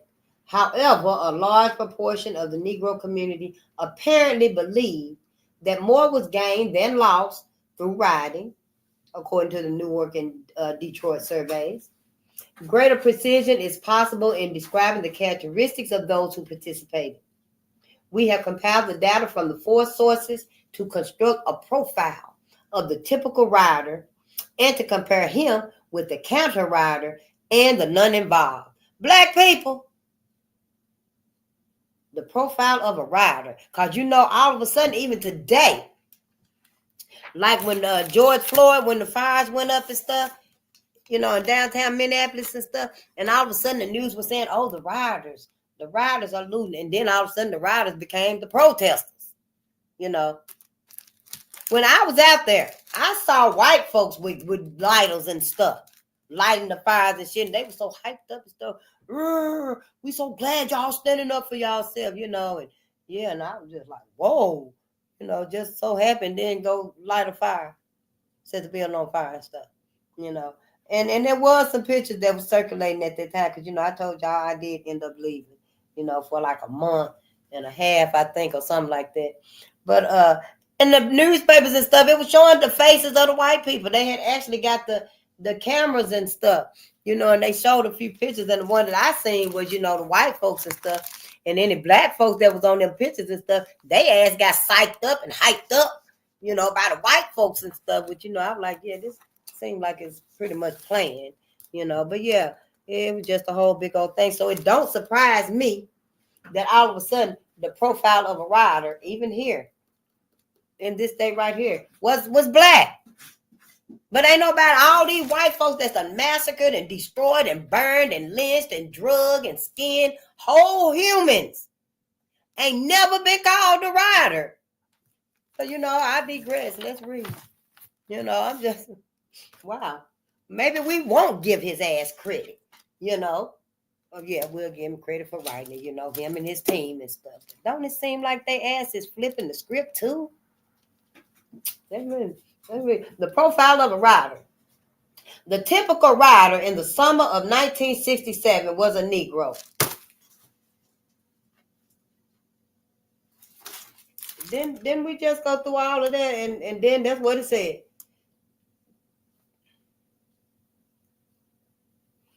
The typical rioter in the summer of 1967 was a Negro. The typical. He an unmarried male between the ages of 15 and 24. Now that right there sounds like a man that's done been pissed off and sick of the bullshit. That don't sound like no rider. I mean, he still got his mentality, his strength. He's still virile, active to fight back, to stand up for himself. I doubt if he had kids, because when you get older and you get kids and a wife, then they tend to hold you off. I don't want nothing happen to my baby and my woman. I want to make a home to them and stuff. But at that age, 15 to 24, yeah, I can see the black man being unmarried and he pissed off, he mad, and he finna let white folks know that he's mad. But see, it's at that point right there, I guess they like, hey, yeah, we've successfully made him the rider. We have successfully made the black man the savage. We have successfully made the black man the beast in the eyes of the world. So I guess, that's what they set out to do. Yeah, well, let's read. He was in many ways very different from the stereotype. He was not a migrant, just enslaved. I bet they gonna look all across the trauma. Let's read, y'all. He was not a migrant. He was born in the state and was a lifelong resident of the city in which the riot took place. A lifelong resident in the city. Economically, his position was about the same as his Negro neighbors who did not actively participate in the riot. Although he had not usually graduated from high school, he was somewhat better educated than the average inner city Negro, having at least attended high school for a time. Nonetheless, he was more likely to be working in a menial or low status job as an unskilled laborer. If he was employed, he was not working full time, and his employment was frequently interrupted by periods of unemployment. He feels strongly that he deserves a better job and that he is barred from achieving it, not because of lack of training, ability, or ambition, but because of discrimination by employers. He rejects the white bigot stereotype of the Negro as ignorant and shiftless. He takes great pride in his race and believes that in some respects, Negroes are superior to whites. He is extremely hostile to whites, but his hostility is more apt to be a product of social and economic class than of race. He is almost equally hostile toward middle-class Negroes. Oh, yeah. Yeah, because they would think they uppity and stuff, so he wasn't having none of that shit. Yeah. He is substantially better informed about politics than Negroes who were not involved in the riots. He is more likely to be actively engaged in civil rights efforts, but is extremely distrustful of the political system and of political leaders. Wow, they just got him down to the T, don't they? The profile of the counter rider. Is the white man supposed to be the counter rider?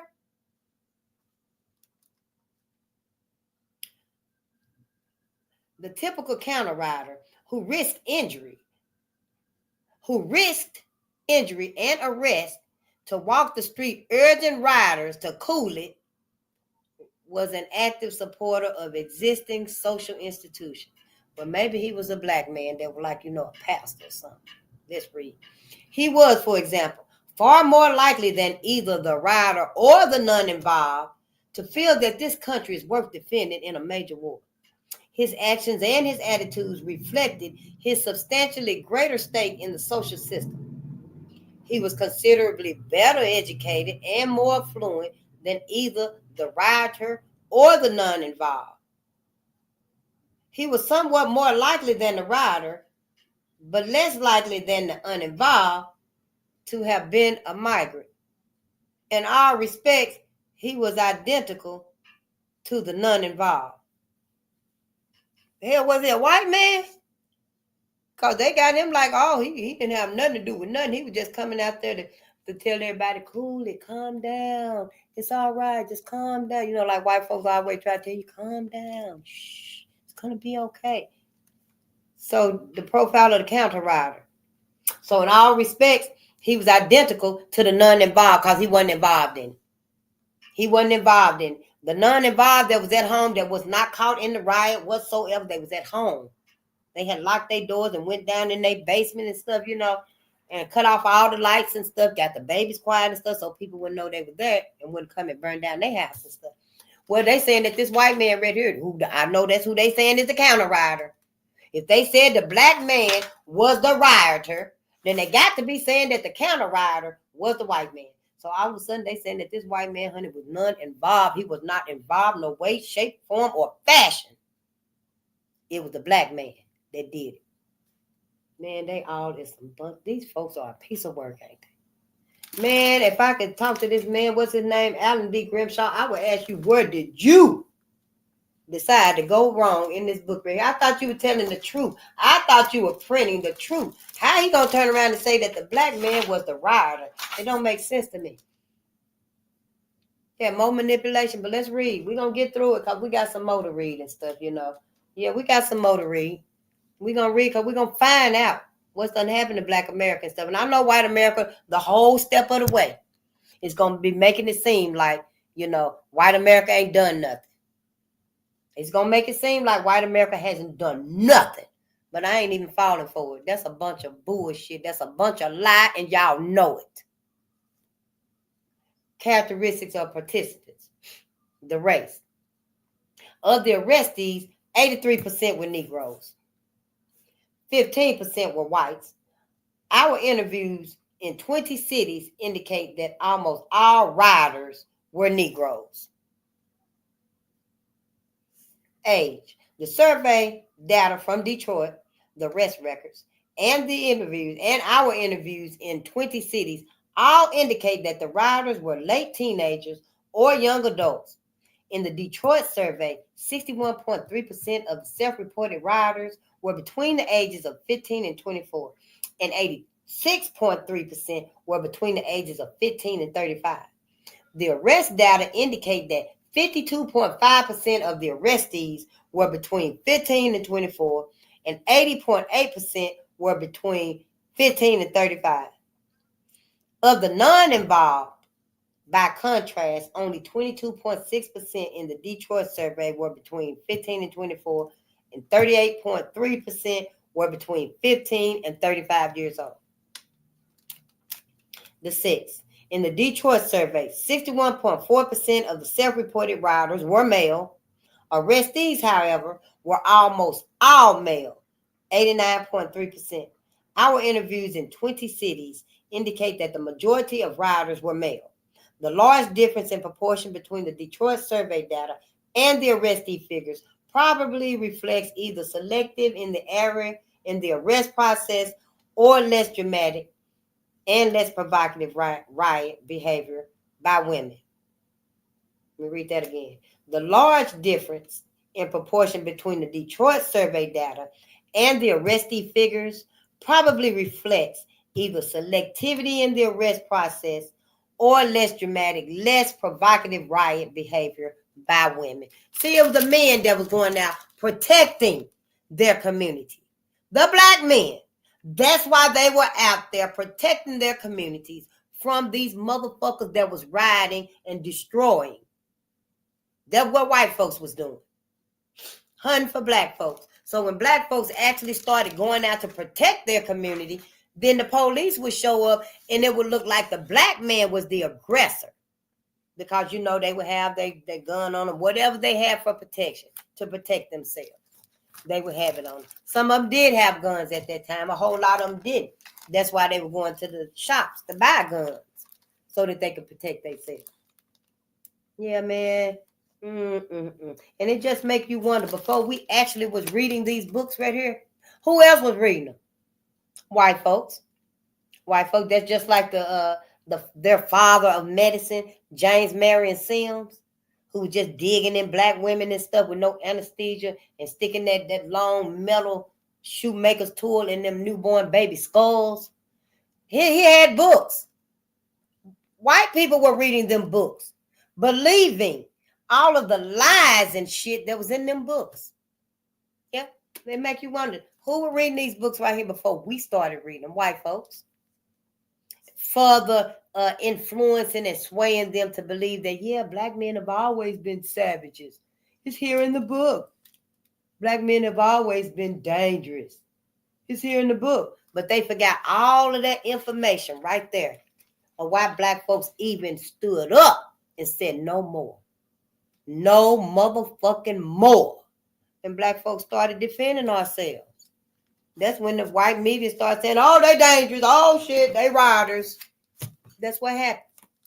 That is what happened. Can't nobody else tell me nothing. I'm reading it right here myself. I see how it's falling out. Yep. Family structure. 3 sources of available information.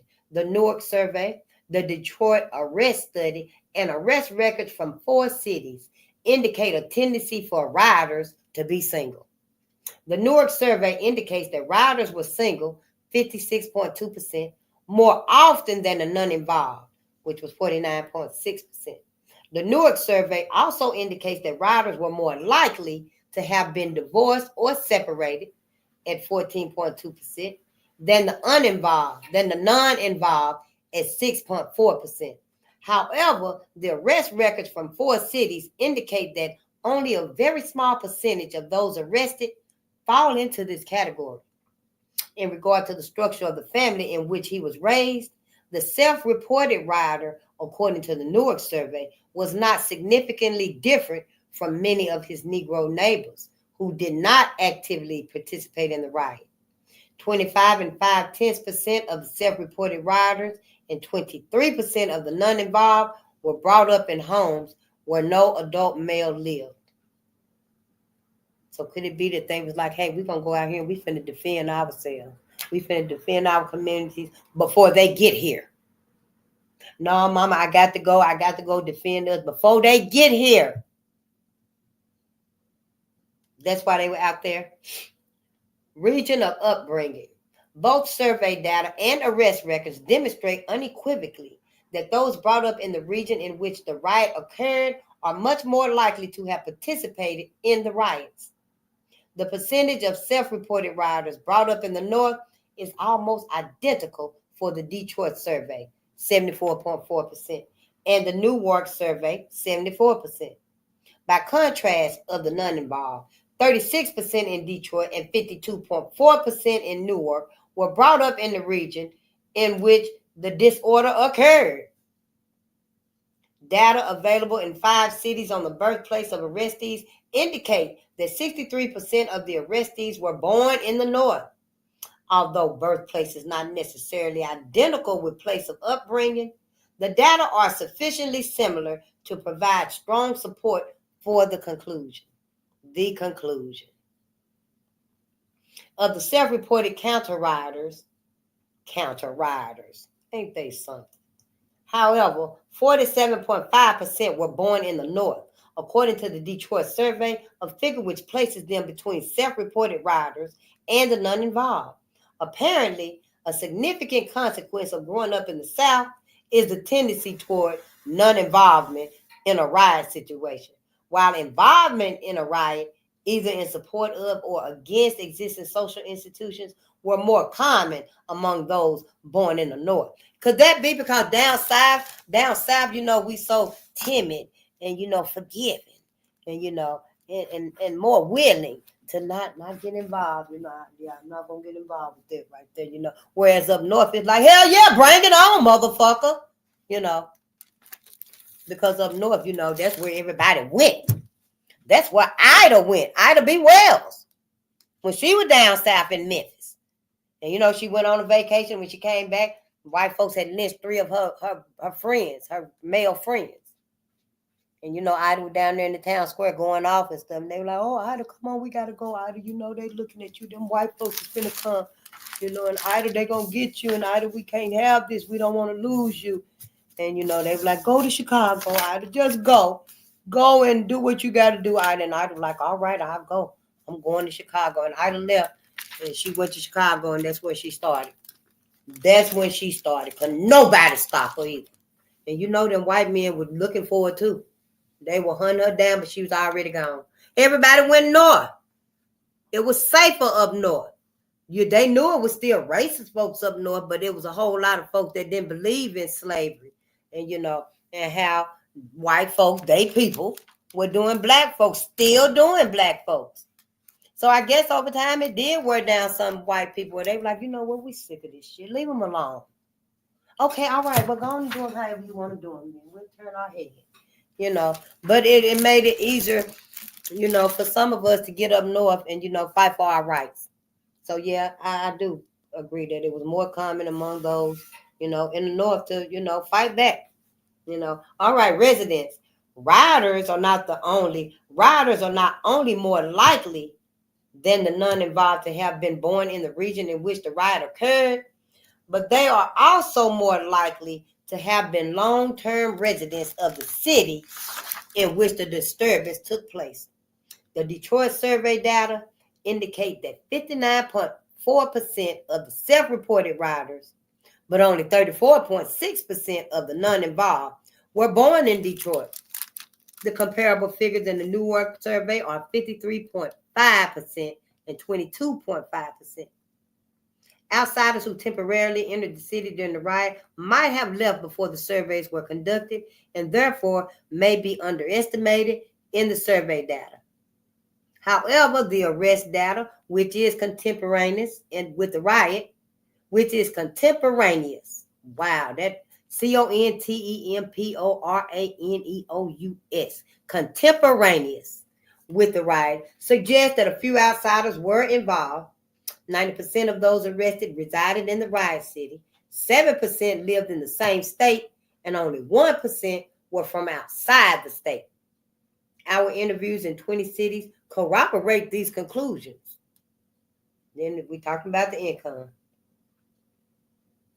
Yeah, we're talking about the income. In the Detroit and Newark survey data, income level alone does not seem to correlate with self-reported riot participation. The figures from the two cities are not directly comparable since respondents were asked for individual income in Detroit and family income in Newark. More Detroit self-reported rioters, 38.6%, had annual incomes under $5,000 a year than the non-involved, 30.3%. But even this small difference disappears when the factor of age is taken into account. In the Newark data, in which the age distributions of self-reported rioters and the non-involved are more similar, there is almost no difference between the rioters, 32.6% of whom had annual incomes under $5,000, and the non-involved, 29.4% of whom had annual incomes under $5,000. The similarity in income distribution, however, should not, however, lead to the conclusion that more affluent Negroes are as likely to riot as poor Negroes. Both surveys were conducted in disturbance areas where incomes are considerably lower than in the city as a whole and the surrounding metropolitan area. Nevertheless, the data showed that rioters are not necessarily the poorest of the poor. That's white folks. The poorest of the poor. And even black folks that were poor and stuff, you know, we always were clean and kept everything looking together and in its place and stuff. And everything was neatly, you know. So even if you was poor, it didn't even look like it. Your clothes was always pressed, you know, and the kids was always fed. The hair was always combed. So, you know, it wasn't that, you know, the rioters, the black men, the black people, wasn't always the poorest of the poor. Income is not always everything. It never was. While income fails to distinguish self-reported rioters from those who were not involved, it does distinguish counter rioters from rioters and the non-involved. Less than 9% of both of those who rioted and those not involved earned more than $10,000 annually. Yet almost 20% of the counter rioters earned this amount or more. In fact, there were no male self-reported counter rioters in the Detroit survey who earned less than $5,000 a year. Yep. Yet almost 20% of the counter rioters, the white men, almost 20% of their motherfucking ass earned $10,000. Yet we said less than 9% of those who rioted and those not involved earn more than $10,000 annually. Yet almost 20% of the counter rioters, the white folks, earn $10,000 or more. In fact, there were no male self-reported counter riders in the Detroit surveys who earned less than $5,000 annually. So the $10,000 that the black men was earning, it was only like 9%. It was only like 9%. It said it right there. Less than 9% of both those who rioted, then I already said they were black men, and those who were not involved, which was the black people that was at home in their houses and stuff, hunkered down. They earned more than $10,000 annually, but that's only less than 9%. That ain't even a lot. That's probably like what, 3 or 4 people, 3 or 4 families probably. But then it said yet almost 20% of the counter riders, hell, they earned that. They earned $10,000 or more. Almost 20%. So, that's really disproportionate. Then it says, in fact, there were no male self-reported counter riders in the Detroit survey who earned less than $5,000. It wasn't none. In the Newark sample, there were 7 respondents who owned their own homes, none of whom participated in the riot. While extreme poverty does not necessarily move a man to riot, relative affluence seems at least to inhibit him from attacking the existing social order and may motivate him to take considerable risks to protect it. All right, education. Leveling of schooling is strongly related to participation. Those with some high school education were more likely to riot than those who had only finished grade school. In the Detroit survey, 93% of the self-reported rioters had gone beyond grade school, compared with 72.1% of the non-involved. In the Newark survey, the comparable figures are 98.1% and 85.7%. The majority of self-reported rioters were not, however, high school graduates. The counter rioters were clearly the best educated of the 3 groups. Approximately twice as many counter rioters had attended college as had the non-involved, and half again as many counter rioters had attended college as rioters. Considered with the information on income, the data suggests that counter rioters were probably well on their way into the middle class. Of course, white men was. Hell, you done gave them everything. Of course, they could get up in school and stuff. Hell, they had everything. Why is this book making it seem like they was all equal when it wasn't? You see how they doing stuff, and then just imagine when only white folks is reading these. The perception that they all getting, and teaching to each other. Ain't nobody even saying in a word or a whisper that, hey, that whole paragraph is a lie. Let's read. Education and income are the only factors which distinguish the counter rioter from the non-involved. All education and income are the only factors that distinguish the white man from the black man. I mean, the white man that's fighting back, defending himself, because now they claiming that the white man is the counter rider. He don't want no riots. He the one out there saying, hey, stop, calm down, don't burn that down. It's going to be okay, just stop. To the black folks. However, white folks are the ones that's riding.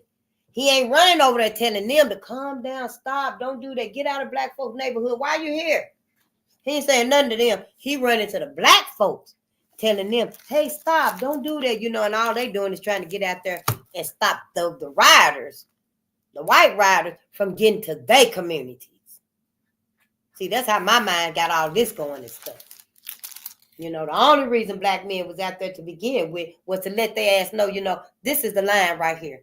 Your ass ain't getting past this line to our communities. That's why the black men was out there. But when the police came up, so what I tell y'all, when the police show up and stuff, they on the white folks side. Same way we finna see any day now. Everybody gonna see them out there beating down black men and stuff, beating them down the street, little black boys, little black girls and stuff. Yeah, and then the police pull up and go take the black people, put them in back of the car, take them on to jail. Yep, everybody and their mama gonna be out there in the street and do it. So when don't even put your earrings and wigs on and stuff. Just, be ready. That's what happened. Yeah. All right, let's read then.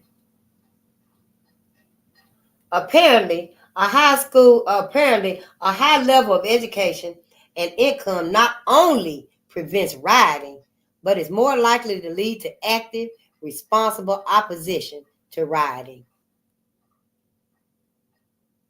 Yep. So it's saying education and income is the only way to tell the counter rider, the white man from the non-involved, the black man that ain't doing nothing. The only way you can tell between the counter rider and the rider or the non-involved is their education and their income. It's just a bunch of stuff. As you see in all of this right here, it ain't said nothing about the white man instigating, provoking, setting up and sabotaging, attacking, literally forcing Black America to defend themselves. I ain't read nothing like that unless I missed the paragraph, but I haven't read nothing that justified why Black people had to go out and defend themselves. And that's why they were out there. Why make it seem like Black people just got up one day and just started rioting? The whole thing is just, we got to tell our own stories. We got to write our own stories. That's just it, and that's all. All right, employment. The Detroit and Newark surveys, the arrest records from 4 cities, and the Detroit arrest study all indicate that there are no substantial differences in unemployment between the rioters and the non-involved. Talking about the Black men. They said there's no differences in unemployment between the Black rioters and the Black non-involved. So the Black man that's out there saying, hey, you ain't getting past this line right here. You will not go past this line to our homes. And the Black man that's at home with his family, hunkered down, keeping them safe, ain't no difference between them. Yeah, it's ain't no unemployment difference nowhere. I guess it's saying they both, ain't working, unemployed. Incorrigible, they can't be, they just, I don't know. But it said that there's no difference. Unemployment levels among both groups were extremely high. In the Detroit survey, 29.6% of the self-reported rioters were unemployed. In the Newark survey, 29.7%. In the 4 city arrest data, 33.2%. And in the Detroit arrest study, 21.8%. The unemployment rates for the non-involved in the Detroit and Newark surveys were 31.5% and 19.0%. But hell, there's no work for the Black man. There's never been any work for the Black man. If anything, work is available for the Black woman. But see, the Black man, there's no work for the Black man. So you see, for this book right here, I kind of feel like, I do feel like, they should make, and even if it's in small writing, under the bottom right there, they should have at least a 1 or asterisk or something stating that, and during this time right here, jobs were very scarce for Black men. Black men were not welcome to work on the job, off the job, behind the job. Only the Black woman had jobs available. Why is that not being stated? So, we got to tell our own stories. We got to write them too. We got to write our own stories too. Some of these stories that we learned about our heroes and stuff like Robert Smalls, that stole the Confederate ship. Write your story and put it in a book. We'll buy it. There go your passive income right there. All of these stories. Your babies know how to draw and they love to get colorful and stuff. Let them do your illustration. We all gonna do it. We all gonna do something. All right, let's read. Self-reported rioters were more likely to be intermittently employed, however, than the non-involved. Respondents in Newark were asked whether they had been unemployed for as long as a month or more during the last year, had been unemployed for as long as a month or more during the last year, like a month or more. 61% of the self-reported rioters, but only 43.4% of the non-involved said yes. Despite generally high levels of education, rioters were more likely than the non-involved to be unemployed in unskilled jobs. To be employed in unskilled jobs. Like janitor work, cleaning up and stuff like that. In the Newark survey, 50% of the self-reported rioters, but only 39.6% of the non-involved had unskilled jobs. Not like teachers and, lawyers and professional positions, I guess. Attitudes about employment. The Newark survey data indicate that self-reported rioters were more likely to feel dissatisfied with their present jobs than were the non-involved. Only 29.3% of the rioters, compared with 44.4% of the non-involved, thought their present jobs appropriate for them in responsibility and pay.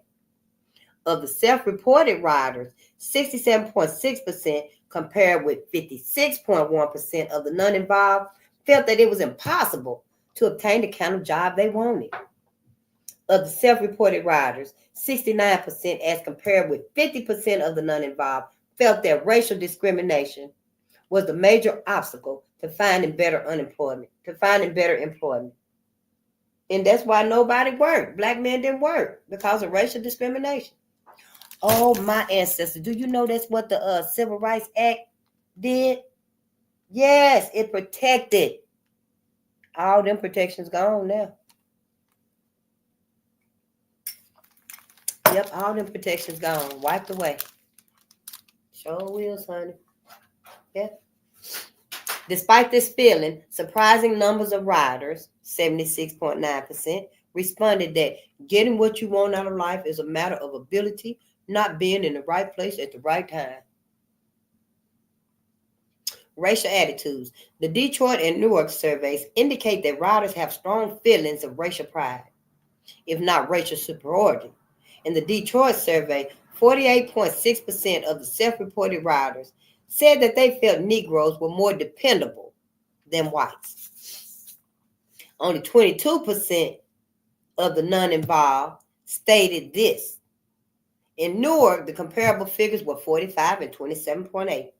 The Newark survey data indicate that rioters wanted to be called Black rather than Negro or colored, and were somewhat more likely than the non-involved to feel that all Negroes should study African history and languages. To what extent this racial pride antedated, A-N-T-E-D-A-T-E-D, to what extent this racial pride antedated the riot, or was produced by the riot is impossible to determine from the survey data. Certainly, the riot experience seems to have been associated with increased pride in the minds of many participants. This is vividly illustrated by the statement of a Detroit rioter. Certainly, the riot experience seems to have been associated with increased pride in the minds of many participants. Wow, this was vividly illustrated by the statement of a Detroit rioter. This is what he said. The interviewer said, "You said you were feeling good when you followed the crowds." The respondent said, "I was feeling proud, man, at the fact that I was a Negro. I felt like I was a first-class citizen. I didn't feel ashamed of my race because of what they did." Similar feelings were expressed by an 18-year-old Detroit girl who reported that she had been a looter. The interview said, "What is the Negro then if he's not an American?" And she said, "A Negro. He's considered a slave to the white folks. But half of them know that they're slaves and feel that they can't do nothing about it because they're just going along with it. But most of them, they seem to get it in their heads now how the white folks treat them and how they've been treating them and how they've been slaves for the white folks." Along with increased racial pride, there seems to be intense hostility towards whites. Self-reported rioters in both the Detroit and Newark surveys were more likely to feel that civil rights groups with white people and Negro leaders would do better without the whites. Yep, and I feel the same way. Yes, civil rights groups would do better without white folks. But you know that they got white folks all through them. Take like the NAACP. We already have read about it and discussed it. You know, that white lady, Mary White Overton, went to the NAA. She went to the Niagara movement, the Black Men's Meeting, after a bad lynching, and the black men got together at the Niagara movement, and she went there and took her notes, and then she took all her notes back to white men, and they came up with the NAACP. That's how my mind, created. That's what they did. Ain't nobody said that. No, that ain't what happened yet. And then her ass they enticed Booker T. Washington and W.E.B. Du Bois away from the Niagara movement. Yeah, so I do feel like, we would have been better off, farther, more progress, self-sufficient, if we hadn't been all, cuddling, buddling with white folks and shit. In Detroit, 36.1% of the self-reported rioters thought that this statement was true, while only 21.1% of the nonviolent thought so. In the Newark survey, 51.4% of the self-reported rioters agreed. 33.1% of the non-involved shared this opinion. Self-reported rioters in Newark were also more likely to agree with the statement, "Sometimes I hate white people." Of the self-reported rioters, 72.4% agreed. Of the non-involved, 50% agreed. The intensity of the self-reported rioters' racial feelings may suggest that the recent riots represented traditional interracial hostilities. Hell, why couldn't it just be self-defense? Because, see, then they got to admit and acknowledge that white folks was the problem. White folks were the aggressor. White folks were the savage. Can't nobody even be loyal. Be just sincere, All right, well, let's read.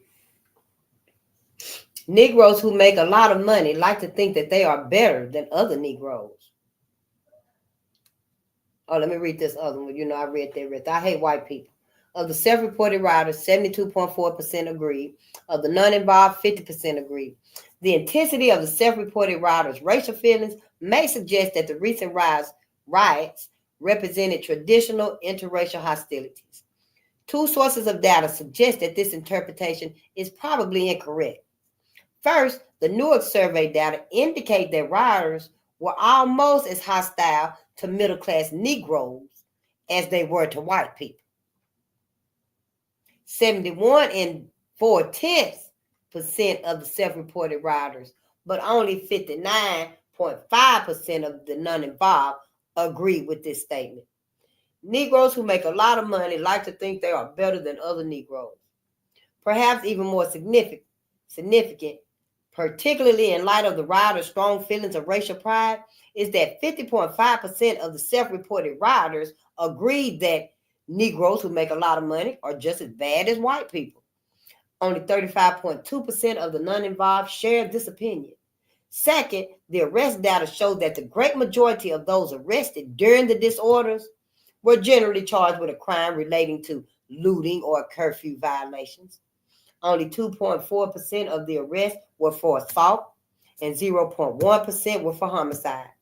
But 31.3% of the arrests were for breaking and entering, crimes directed against white property rather than against individual whites. Political attitudes and involvement. Respondents in the Newark survey were asked about relatively simple ideas of political information, such as the race of prominent local and national political figures. In general, the self-reported rioters were much better informed than the non-involved. For example, self-reported rioters were more likely to know that one of the 1966 Newark mayoral candidates was a Negro. Of the rioters, 77.1%, but only 61.6% of the non-involved identified him correctly. Of the rioters, only 77.1% identified him correctly. The overall scores of a series of similar questions also reflect the self-reported rioters' higher levels of information. Self-reported rioters were also more likely to be involved in activities associated with Negro rights. At the most basic level of political participation, they were more likely than the non-involved to talk frequently about Negro rights. In the Newark survey, 53.8% of the self-reported rioters, but only 34.9% of the non-involved said that they talked about Negro rights nearly every day. And why we ain't doing it? Why we ain't talking about our rights every day? Why we stop? See, want to be around white folks. That's what happened. I know white folks is the answer. White folks is the reason. The self-reported rioters also were more likely to have attended a meeting or participated in civil rights activity. Of the rioters, 39.3%, but only 25.7% of the non-involved reported that they had engaged in such activity. See, when we got involved with white Americans, start hanging around them and being around them and stuff, we couldn't do these things. We could not do these things anymore for us, for our people, because we chose to be with white folks more. We chose to, go join the cheerleading team and join the basketball team and stuff, when we should have been telling our babies, yeah, we're going to keep going to these classes. We're going to keep studying. We're going to keep learning, keep fighting for black people. Keep going to these meetings, these programs. Now we're going to have the fight of our life, trying to get us back on track. So get your ass ready. In the Newark survey, respondents were asked how they thought they could trust the local government. Only 4.8% of the self-reported rioters, compared with 13.7% of the non-involved, said that they felt they could trust it most of the time. 44.2% of the self-reported rioters and 33.9% of the non-involved reported that they could almost never trust the government. In the Detroit survey, self-reported rioters was much more likely to attribute the riot to anger about politicians and police than were the non-involved. Of the self-reported rioters, 43.2%, but only 19.6% in the non-involved said anger against politicians had a great deal to do with causing the riot. Of the self-reported rioters, 70.5%, compared with 48.8% of the non-involved, believed that anger against the police had a great deal to do with the rioting. Perhaps the most revealing and disturbing measure of the rioters' anger at the social and political system was their response to a question, asking whether they thought the country was worth fighting for in the event of a major world war. Oh, didn't we just mention that? Well, let's see. Of the self-reported rioters, 39.4% in Detroit and 52.8% in Newark shared a negative view. They said, hell no. In contrast, 15.5% of the non-involved in Detroit and 27.8% of the non-involved in Newark shared this sentiment. They said, hell no, too. Almost none of the self-reported counter-rioters in Detroit, 33.2%, agreed with the self-reported rioters. So almost none of the self-reported counter-rioters, the white men,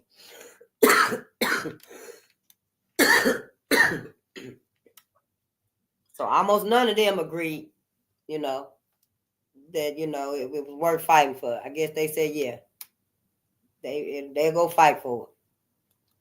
But some comments or interviewees are worthy of note. Not worth fighting for. If Negroes had an equal chance, it would be worth fighting for. Not worth fighting for. I am not a true citizen, so why should I? Not worth fighting for, because my husband came back from Vietnam and nothing has changed. So see, Black America, we are truly on our own. We was on our own then, and we're on our own now. And yeah, we finished that chapter right there. Yeah, that's because I should have went on and finished it last night, shouldn't I? But yeah, maybe I'll try to do the whole chapters and stuff. We really don't have much to do. And I'm going to reach out to brother and see if he got his book, and he can read some too. This right here is really all we got to do right here. And we'll be done with this book. And this is our third book with Midnight with the Ancestors. Yes, honey, they are so pleased with us to be reading about them and learning about them and stuff. This gives me some perspective right here on my brothers. Yes, honey, better not nobody get in my face. I know we got hot heads out here. I know we got weak links out here. Hurt people, hurt people. Yeah, hurt people, hurt people. Ain't that what one of y'all told me the other night? Hurt people, hurt people. You know, the reason is, are we going to leave us hurt? Are we going to leave us a hurt people? I'm not. I'm not going to leave my people hurt. I'm going to start with the sisters. You know, and I suggest you brothers, you start with the brothers. You know, you're a man, ain't you? Well, start with the brothers. Why you want to start with the sisters? I'm going to start with the sisters. Shit. Hell, you can identify and resonate with him. Shit, I can identify and resonate with sisters. And some brothers, you know. But you know some of them brothers, yeah. Shit. But I'm just saying, you know. And so we got that ready. Oh, y'all, and we like 30 minutes earlier. And I'm not going to keep us to no 3 o'clock talking and stuff. I just want to thank y'all for being here. And I thank you for your presence and your patience. I sure do. And yeah, I ain't even coughing and I'm sniffing a little bit, but that's all right because I do got the air on up there and stuff. You know, but I just thank y'all for y'all patience, you know, and your presence and stuff. And I do look forward to being on your channels and stuff. I ain't even going to call out the ones I done, you know, done subscribe to you and stuff, but I am liking the information because I'm into numerology and cosmology and all that good stuff. And, you know, get your other channels because I want to learn about science, math. We need everything. We need everything. I don't care if you ain't doing nothing but sitting here and you showing us how you sew and make your little booby socks. Yeah, go ahead. Put it in the chat. Somebody gonna want to buy it. I ain't got no babies here, but you know, I got some grandbabies. I got my first great grandson. You know, put everything in the chat and stuff. If YouTube will let you do it, hey, go for it. Yeah, I'm not here. I'm not gonna hold us up no 2 years and then talk about, oh, you can put your stuff in the chat for what? I don't even know if I can put my stuff in the chat. But we're going to try it. You know, if it ain't time yet, then it will be. Because I don't want us to just be sitting here, you know, and just be talking and not coming up with solutions. So, you know, if you got some solutions and stuff, you're already giving me books to read, and I will. I'll read them. I ain't got no problem reading like that. I can read. Can you read? I can read. You know, but yeah, put y'all stuff in the chat and stuff, you know, and if you want something that sister and brother got and stuff, go to their website and get it. We got to start getting us our own passive incomes, you know, body butters and stuff like that. You got your lotions that you be making and stuff, you know, your pastries or whatever, you know, just put it all in the chat and stuff. Yeah, we got to start helping each other now. We can't just keep waiting and stuff, you know. We see what these folks are doing. Shit, it's just a hot minute, maybe a good month or two anyway before they come up with some more shit, you know, where you can't do this and you can't do that no more, you know. So I don't know. I don't even think like these people. But we got to try to figure out a way, you know, to make sure that we okay. That's all we got to do, you know. As long as we stay together, we got this. Yeah, as long as we stay together and know who we are loyal to. Whose side are you on? Then, you know, the rest of it, yeah, it'll come to us and stuff. And I want to tell y'all, too, just thank your ancestors. Keep whoever else you praying to and all that good stuff. You ain't even got to say it no more and stuff, but just add your ancestors. Yeah, so, well, yeah, keep your Jesus, your Hushua, and Yahweh and stuff. And add your ancestors. Add your ancestors. And just wait for the abundance and the prosperity to come. They've been waiting on us. Yes, because y'all already know. All of these creations and stuff that they were doing, it's time for us to create anew. We got to start creating for the new world. Ain't y'all excited? I mean, ain't y'all excited? I'm excited. I don't know what I'm going to create in the new world for us to use. I don't know. I don't know. But I'll be doing something for us because I want to help us too. You know, and talk to our babies and stuff because, you know, when they tell y'all how to get out of them Tesla cars, I'll be the one doing it. I'm going to be the one to do it. Well, y'all, this is how you get out of the Tesla car. Keep the damn screwdriver in your boot. You should have a fork in your boot anyway. And, you know, just pull that fork out and just stab in that steering wheel wherever your kid tell you is the motherboard. Then that's where we're going to want to, you know, go for. And it'll unlock the doors and you can get out. Or hell, just don't get in the Tesla car. Shit. I ain't going to get in there because you ain't going to pick me up. Talking about face, that's you. Get in. Like my neighbors did. I walked to Jackson, Tennessee to see Johnny Cochran. And the man, he had passed away, y'all. I walked 60 miles to Jackson, Tennessee. And then I walked 60 miles back home. And the second time when I walked to Jackson, Tennessee, and it was too late and stuff, and I turned around and walked home, and my neighbors, they family lived in Jackson, Tennessee, and they was on their way back home. We lived next door to each other. And honey, they pulled that car. They, Face, is that your ass? They would get your ass in this car, girl. And they was like, where you going? What you doing out here walking on the side of the street? I was like, walking tall. You know, that man walking tall with you know, it was filmed and stuff in Pulaski, Tennessee. Buford Pepper, whatever his name is. He had that big old stick. Buford Pusser or something like that. He had that big old stick. And I'm going to see Johnny Carter. Get that man dead. Get your ass in this car. But yeah, you know, I walk. I don't want to get in no Tesla, no flying car, you know. Yeah, I don't want no robot dog or no humanoid trying to give me a lift nowhere. I walk on my own two legs, you know. But I love y'all, and I'll see y'all tomorrow. Yep, I know, right, Denise? Oh, honey, it's full. It's still plugged up. Yep, my battery, I know, right? But I love y'all, and I'll see y'all tomorrow. Who is that? We need to buy, invest, and stock. Oh, I know that's right. Yeah, I've been trying to get into investing and stuff. But lately, I've been needing that money, honey. I've been selling stock up and down, left and right. Yep. But we do need to do that. So if y'all got classes and stuff and knowledge about stocks too, put that in there. You know there's going to be what? Let me see how much it is. I got that on the wall right there. $16 trillion would be transferred over the next 20 years. And y'all, this is the greatest wealth transfer in history. Hold on. I wasn't just calling that out. I got that on the wall right here. I took all of my other stuff down. Because, you know, I ain't really been paying attention, you know, focusing on it. But $16 trillion will be transferred over the next 20 years. And you see that 20 years has kind of like been cut in half and then sliced a little bit. Because see, with Trump in there now, you see, it's been sliced in half and cut like that. So, you know, instead of 20 years, we got to work extra fast. So, yeah, you know, if you got knowledge on stocks and stuff like that, crypto, Bitcoin and stuff like that, put it in the chat. Get started like I did and stuff. Go to Cash App. If you got Cash App, just go to stocks and stuff. Start buying you some stocks. Yeah. Then when you know you get enough and stuff, get your portfolio and stuff, you know, maybe transfer it to Charles Schwab or Infidelity or one of the other ones and stuff. I got them books put up, but I will get back to it too, you know, because I want to get in on this transfer too. Shit, that's how white folk keep generational wealth. Put this right here. And then we also need to talk to each other about bonds and stuff, you know, gold bonds, mutual bonds and stuff like that. Yeah, I've been learning a little bit. I've been watching everybody. Black media. Yeah, they didn't teach me none of this in school with their motherfucking ass. And shit, I want to sue everybody, honey. I want to sue the education system that ain't even where I was going to school at. Because I know all of them done lied.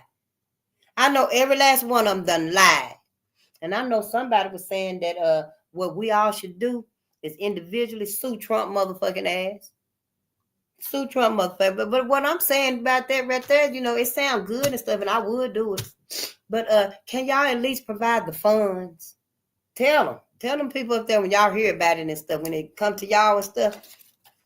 Tell them, can they at least provide the funds or the resources so that we can, you know, sue his ass and we'll follow through? Because don't it cost money to sue somebody?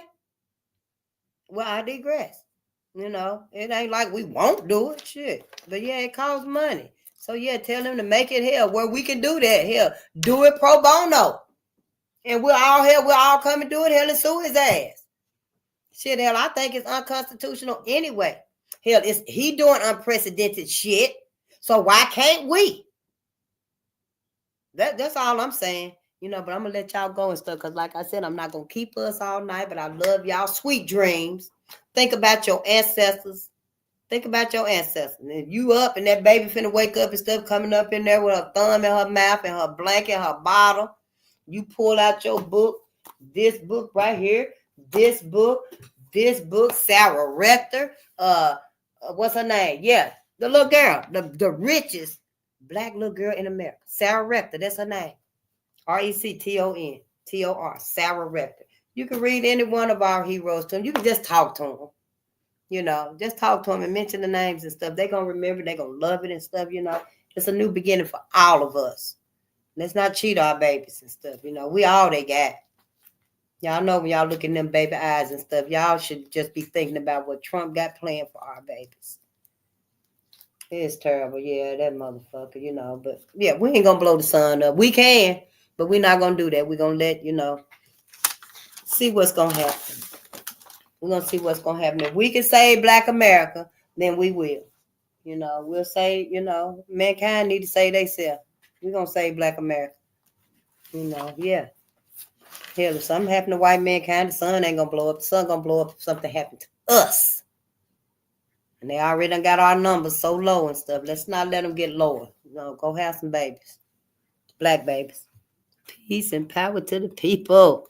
Look at y'all. Look at y'all. I know Denise reparations lawsuit. Yep. If we come together and put money in to do that, how Heidi did, Haiti did, all lives, favors. I saw my nieces today and they renewed my resolve. I refuse to sit down and let them lose out. We have to at least try for them. Yeah, we do. We sure do. This is it. You know, we can't be worried about what nobody gonna say and how other people gonna feel, because it don't matter. It does not matter. This may be the last shot that we got, the last opportunity for our people. I feel like it is. It could be. You know, I mean, that's talking about Trump. They want to give that man 3 terms. I thought the president could only have 2 terms. See, he doing unprecedented shit. You know, that's why a little while ago he was telling them, oh, you do it right and this, you won't ever have to worry about voting again. Is that what he was talking about? Because if he get, if they pass that where he can be the president for 3 terms, then the motherfuckers might just go ahead and say, hey, we done with it. We ain't got to vote no more. We got who we want.